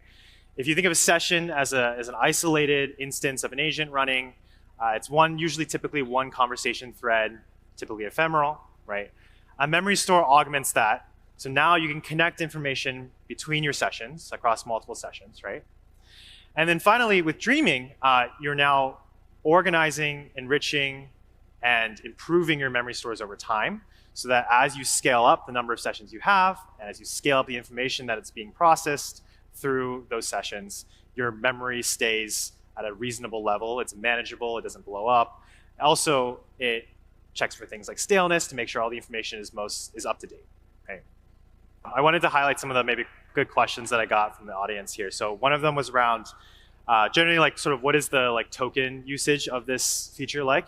So as I said before, I think by design, we actually do want it to be exhaustive. So we do expect it to use a lot of tokens. The nice thing here is that because most of the processing is agentic, most of the tokens are actually cached. So we're expecting about a 95% cache hit rate on most Dream sessions, right? And additionally, we are exploring other ways of offering this at lower costs to you. So example of this would be similar to our batch API, we could offer things at a 50% discount by scheduling it at different times. Other additional token usage controls include switching the model, steering the prompt a little bit more, also providing more just general budgeting of tokens.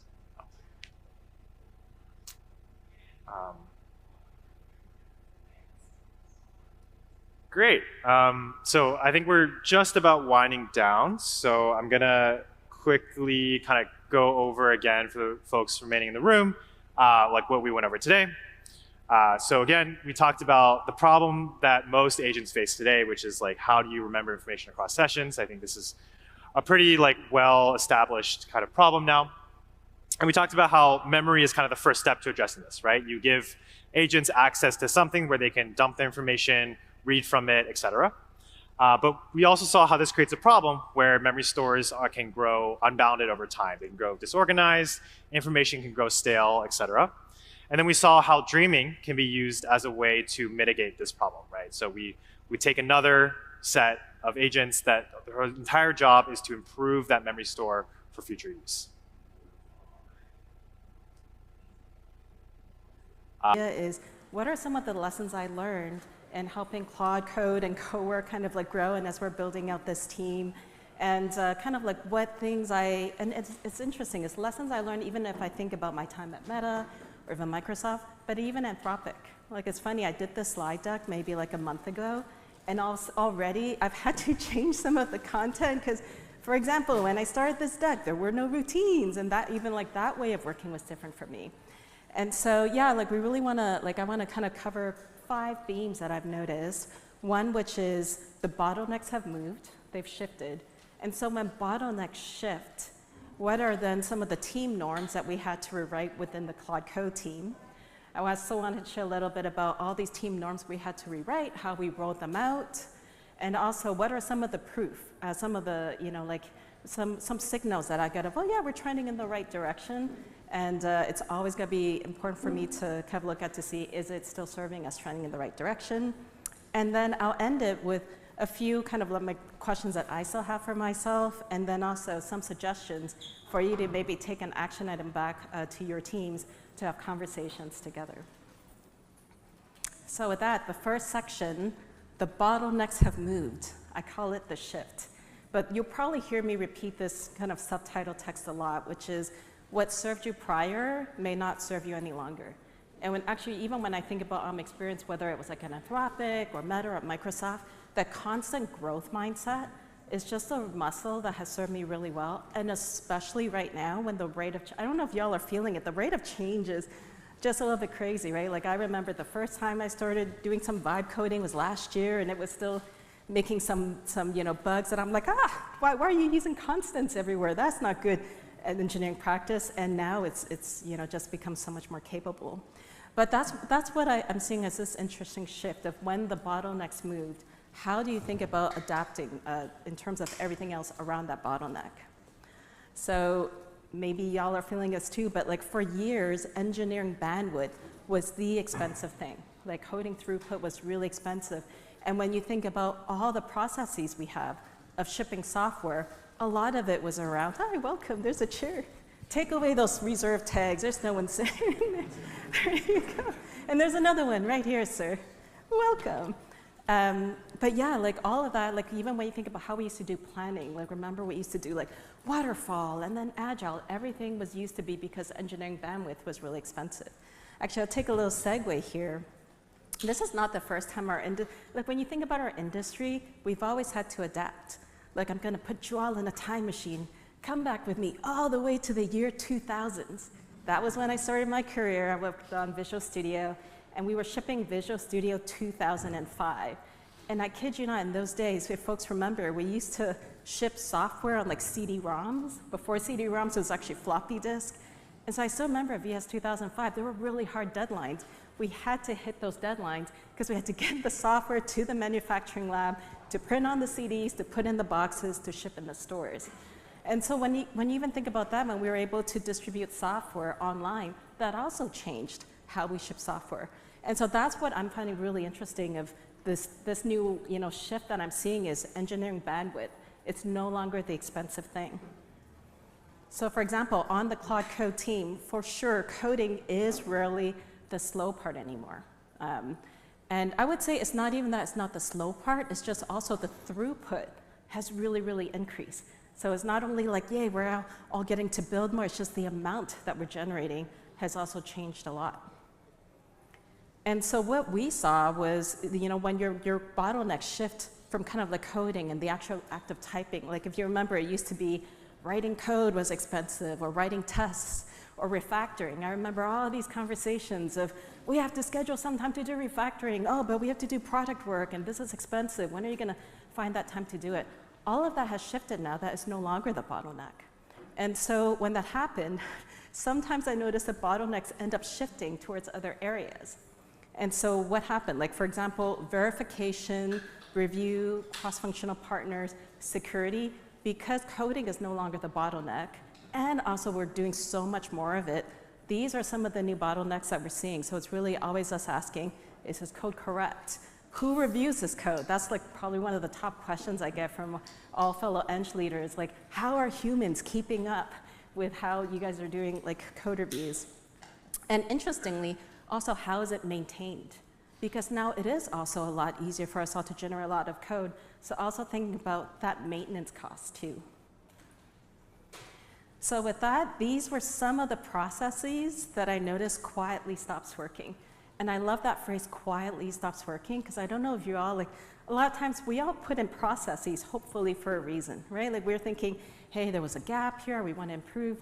But what I found over the years is rarely do processes kill themselves. We tend to just layer more and more and more processes on. Like I remembered on one team, we had so many SLAs. Like there was a P0 bug SLA, a high priority like sev review incident.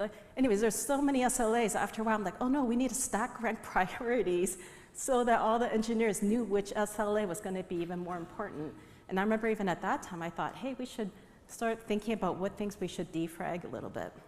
But yeah, so these are the processes that might have served you. If you remember, again, it's that line of what may have served you may not serve you any longer. But like the planning norms. We used to spend a lot more time, pre-planning because coding time was expensive. Code ownership, there used to also be a lot of questions of who wrote this code, who owns it? That's a little bit of an odder question now. Code reviews, we'll get into a little bit. Team makeup is interesting too. It's not only like roles are blurring, right? Like, so like engineers can also now have AI to help augment non-engineering roles. My non-engineering partners are also all shipping code. So what happens when roles start blurring and you don't have those, like silos anymore?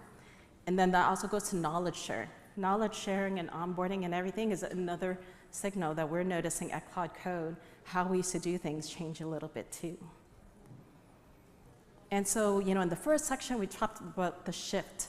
So within the Cloud Code team, what are some of the norms that we have to rewrite? So I want to share some of those with you, and then hopefully some of them will resonate with you or you might find helpful. And so number one is code review, like human judgment of like who actually needs it. And we'll kind of go through all of these, but like the onboarding has also changed, how we do planning. You heard me talk about like planning a lot. Hiring, especially with roles blurring and kind of team makeup, how that has changed for us too. And also org shape. That's kind of one of my favorite spicy topics. I'll share this story with you all when I started proposing that at Anthropic. I love my recruiting partners, they're awesome, but I remembered, one recruiting partner really did think I was crazy. So I want to share that with y'all too. So how have planning changed, but also technical debates. Planning, we do a lot less of it. Like I would also, and also the timing, I call it like JIT planning, almost like JIT compiling, because even when I first joined, I'm like, don't we need a 6-month roadmap? And we put some effort in, we wrote it, it was pretty good for 3 months, and then I came back over the new year, and so many things had changed already. So I realized, wow, 6-month roadmap just seems like a little bit too long. So again, it's how do you make sure you kind of like do just the right amount in the right time? Because again, prototyping and code generation is just not the bottleneck that it used to be. The technical debate one is a fun one too. So in technical debates, code wins. I'll share with y'all when I first joined the Cloud Code team, I wanted to do a refactoring. I wanted to like get to learn about the code base. And me and Boris had a healthy technical debate of which way to go. And I almost leaned into my old toolbox. I almost tapped him on the shoulders, go, let's go to that room and have a whiteboard and we can, and I'm like, wait a minute. Nowadays, I can just generate all the different options we've been discussing. I generated 3 PRs. And the cool part about that for the technical debate is I really cared not only about the implementation of the API, but also the impact to all the callers into the API. And so when I can have Claude help me generate the 3 different versions, it allowed us to have a debate of not only implementation, but also impact to the colleagues. So I think that's another really interesting kind of pivotal change. So yeah, like, when building is cheap, arguing expensive, again, how does that shift your team norms a bit? I do want to call out, this makes it even more important to make sure you set up team culture for how you think about alignment. For example, what totally won't fly is because code is, so much faster for us to generate. It shouldn't be like the last person who check-in wins, like I'm going to stay up at 3 p.m. to submit this PR, set up a routine so that I get the last word in. So definitely a no-no. That makes it even more important to make sure you have a good team culture. They can have open, honest, technical debates, but also a good team alignment. So I talked a lot about kind of what we reduce and planning. On Claude Code, we definitely have reduced the design doc before every code ritual. I would say certain teams and for definitely certain scenarios, it's still really important to think about design docs, especially as we're doing kind of async discussions. But on Claude Code, most of our discussions is instead of a doc, a PR. That's kind of one of the words we have of, hey, we've got an idea, go prototype. That's the other thing. We don't really do a lot of product reviews because the landscape is changing fast. So let's prototype, let's actually get a lot of internal ants using it. And I'm really a big fan of shipping it out to all of you and then hearing all the excellent feedback so that we can really, and again, that has changed our planning ritual to be a lot less design docs and mostly discussions are in PRs or prototypes. So we reduced that, but what did we double down on? And I think this is an area where we actually need to do more and continue being better. It's the verification. Because again, it's the throughput is different, and there are new ways to break. So how can you scale out? And I call it kind of shift left. Like in the old days, you would get code out, and I would love for me to find bugs before any of you find it. And what's better than me finding a bug is actually what I call shift left, more automation, so we catch it earlier to the source. So that is something that I think we need to continue to double down on. And the other thing that's interesting is also because roles are blurring. For example, my designers, I would love more confidence that when I checked in this code, I don't break something. I remembered I fixed a bug in Resume or something, and the next day I was catching up on Boris's threads, and I saw someone tag him of, I'm noticing a bug. I remembered having that sinking feeling. I don't know if y'all have did I just catch a bug? So because of the throughput, I just really want to make sure everybody, regardless of roles, just has a lot higher confidence for the change that they're putting in. Who made this change? And so my advice here is, again, because all our PRs are assisted by Claude, it's a little bit of an odder question. And so for us, what is more helpful than just that question is what I call double clicking into it. So in the old days, when you used to ask, who made this change? What question are you really trying to answer? Are you looking for who caused this regression? Definitely don't want to blame, but just want to know who was the last person that touches code that might have caused this break? Or are you looking for an expert to answer a customer question? Or are you looking to gain context? So whatever is that double click question, also think about, is there a way you can automate? It's funny, I mentioned I had to change a slide deck. When I started this talk about a month ago, part of my every morning is I would bring up my desktop code and go into, here's a customer feedback channel. And I kind of want to ask it to summarize. And that was just a morning ritual I would do with my morning cup of coffee. Now it's routines, right? I can set that up, and then even better than what I had done before, which was I would kick it off. I'll be with my morning cup of coffee, I always get to kind of a pretty good overview. So that's my point of code ownership is a little bit more fuzzy, but on the flip side, double click to what question you're really trying to answer and seeing how Claude can actually help you with those. How do you keep up with code reviews? So I'm really glad if y'all saw the keynote this morning, Kat talked about it. We definitely leverage heavily Claude code review. Now what's interesting is going to be, where do you trust Claude? A lot. But then where do you still want a human? And so for sure, and actually Claude also, as Kat showed y'all, the Claude also does a great job babysitting PRs, and so we definitely have Claude handle all the style and lints and PR feedback requests, even maybe catching some bugs and fixing them before it even does the full commit. And also adding tests. That's really what we've leaned heavily into Claude for. But where I still definitely want a human is that expertise. It's all about trust but verify.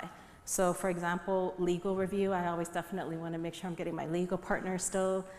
It's risk tolerance. So for example, trust boundaries and security sensitive code, I still want to make sure I'm pulling in the experts. The other area, which is kind of fun, is also that product sense and taste. I remember one of the fun things I like to use Claude for is I like to decorate Claude for the holidays or the seasons. And I remembered last holiday, I wanted to update Claude in the terminal to, give them a little holiday theme. And I asked Claude Code to turn Claude into a snowman. Claude wasn't that good at ASCII art in those days, and I remembered asking, that's where product sense really comes in. I asked my design partner, hey, can you review this for me? And she gave me such good feedback. She's like, you turn Claude into like the Mr. Peanut character, because I was trying to make him snowman. I'm like, okay, I'm gonna do something more simple. So Claude was like ice blue with snowflake, but keep in mind kind of that product sense as well. Which leads me to, what should my team makeup be? Because roles are blurring, Claude is augmenting. I'll share with you on Claude Code, there's 2 profiles for engineers that I've really heavily indexed on. One are like creative builders with product sense. Usually you'll see these are the dreamers. There'll be a big sense of curiosity. You're really passionate about, oh, here's a problem. Maybe I could ship a product that solves that problem, but then there'll be a lot of iteration to make sure you're delivering a delightful experience. The other one is deep systems expertise. So when I first joined Claude Code team, I noticed actually we were pretty good with product generalists and creative folks, but we were missing folks with like distributed systems expertise. And when you're building things like Claude Code Remote to ensure we can run Claudes everywhere, you really still need those expertisers. So I would say, whichever software engineering lead you're part of or supporting, think about those hard parts of where you might want to continue to still double down. But for sure, what I index less on is raw throughput, because thanks to the models, we're just a lot more efficient. The cross-functional gaps is another interesting one. So for example, I remember that I wanted to do an update to how we do survey responses, but I didn't have a dedicated content designer to work with me. And I'm an engineer, my writing skills are quite terrible. I struggle to write things in a short and succinct form. I don't want the surveys to overload you all in the terminal because every line space is really important. But that's where Claude, like in the old days, I would be, who is a group of content designer I can work with, and I can kind of give changes back and forth. But now Claude has really helped me to augment that role and was a really good content design partner for me to kind of like make sure the verbiage is good and succinct. And on the flip side, like I say, our PMs code a lot, which is really fun to see. So again, like I would say with Claude, like you have non-traditional coders now being able to do more engineering. But you also have engineers that we can also now lean in to do things that was traditionally, like not on the technical side, but more for the content or design. So it's very interesting. I found that Claude and AI has really augmented roles kind of like all around. This was a spicy one. So I'm definitely, like I remember when I first joined Claude Code, everyone's like, okay, you're gonna grow the team by a certain amount. And I could tell recruiters were still using the typical, 10 ICs to 1 manager, and then how do you start thinking about nesting? I really have leaned into keeping it really scrappy.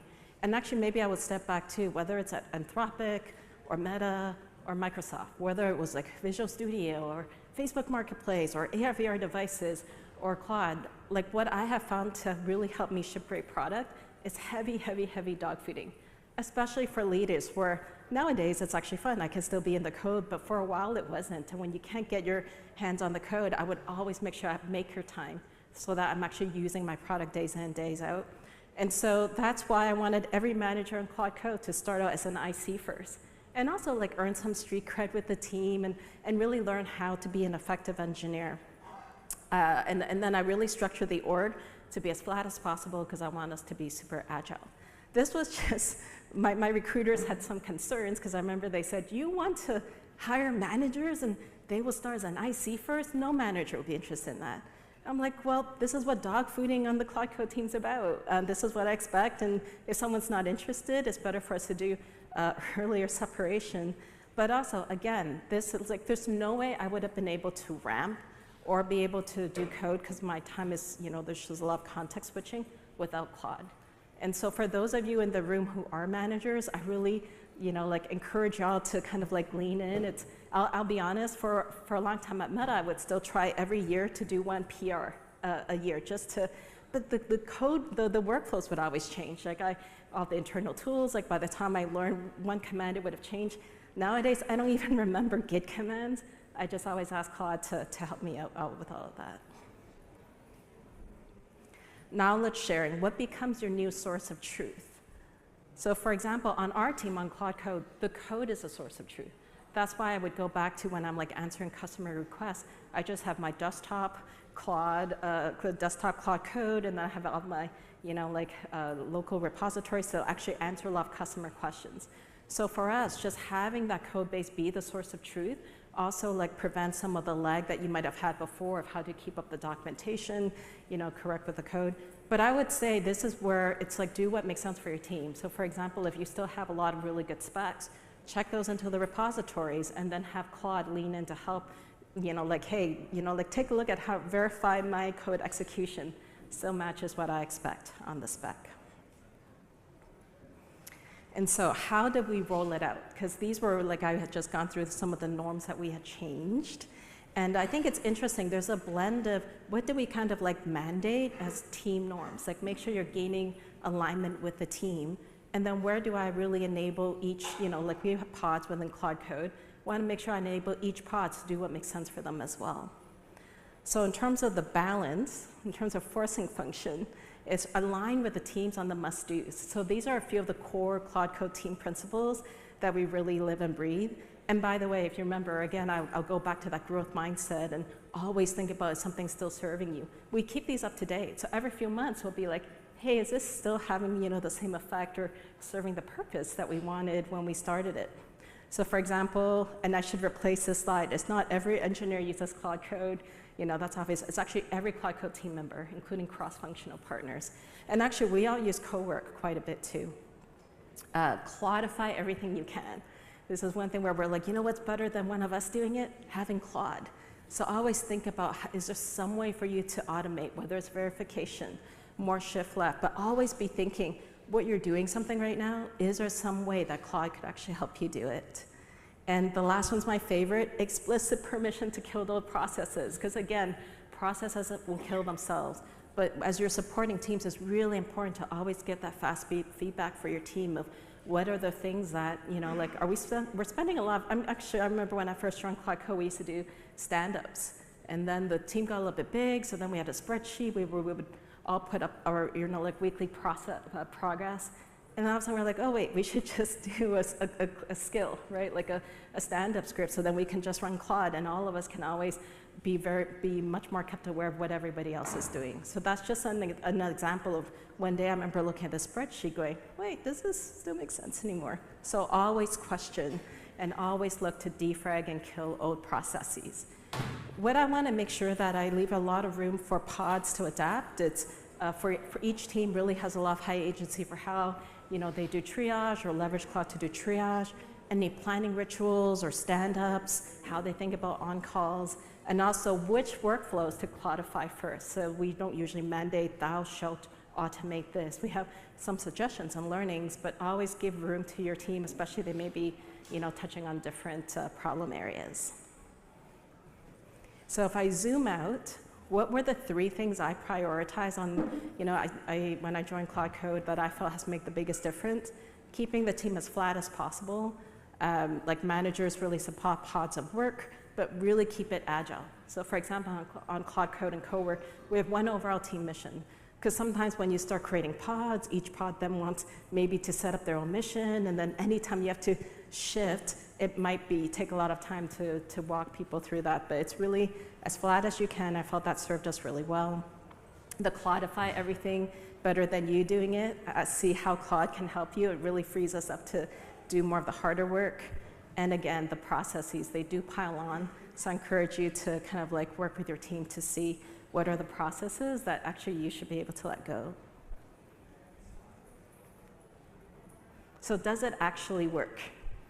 I can't go into the explicit numbers, but I think these are 3 general kind of metrics that you can look at as you're rolling out changes on your team that might start steering you to, yeah, this seems like it's kind of starting to be successful. The onboarding ramp-up time, that has dramatically reduced. So that's an interesting thing of how soon an engineer or a designer or a PM can start being effective on your team. The PR cycle time shortening. I think this one's interesting to double click into a bit because it might actually help you identify a gap that's not just in terms of lack of AI adoption, but where the rest of the pipeline might be struggling to scale. So for example, again, as we're now like, just putting in through so much more code, sometimes the product infrastructure can build on CI, still keep up with the amount that engineers are checking in. So both of those should go down, but then what should go up a little bit is Claude assisted commits. For example, for us, it's by default, every commit is Claude assisted. I don't think I've seen a non-Claude assisted commit probably in the last 4 months or so. But hopefully these 3 things are kind of like metrics that you can kind of take a look at your team and see how it resonates. I would also say though, outside of just the number of commits, also think about the end goal. Like if you zoom out, what is the product that you're trying to make more delightful for users? Or what is the problem you're trying to solve? Because sometimes you see it on all the headlines of this company said X% of code is now generated by AI. I think throughput is great, but really think about how you measure what it is that you're actually really trying to solve. Like for example, we really want to make sure we're keeping an eye on quality and reliability, so those are some of the things that we're paying more attention to as well. Okay, so my last section is to audit your own efforts. I'll share with you transparently, actually, I still have a couple of questions that I am still asking myself. The iOS and Android org is a very interesting one. Like when engineers can now more efficiently kind of flex across different mobile platforms, there's a more traditional way of having an iOS team and an Android team still makes sense. That's something that I'm still kind of thinking through. How much do you push that fully automated review? Again, like when do you kind of strike that balance between fast enough and we lost something important? It goes back to the trust but verify.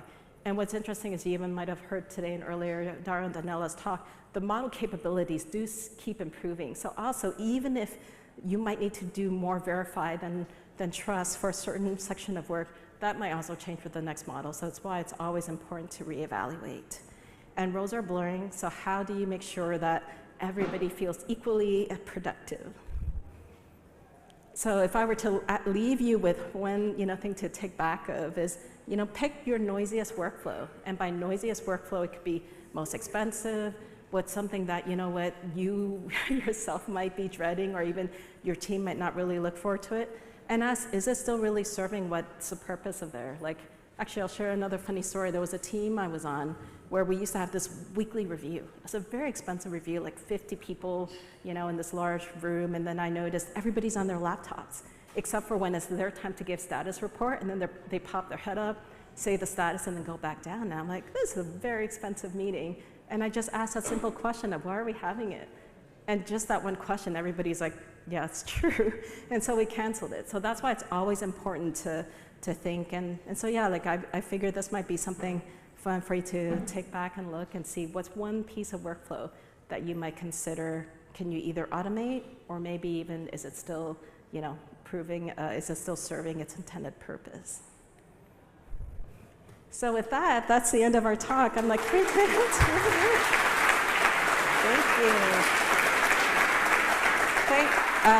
Thanks a lot for attending. I really for sure thought this room was going to be empty, so thanks for not having me by myself.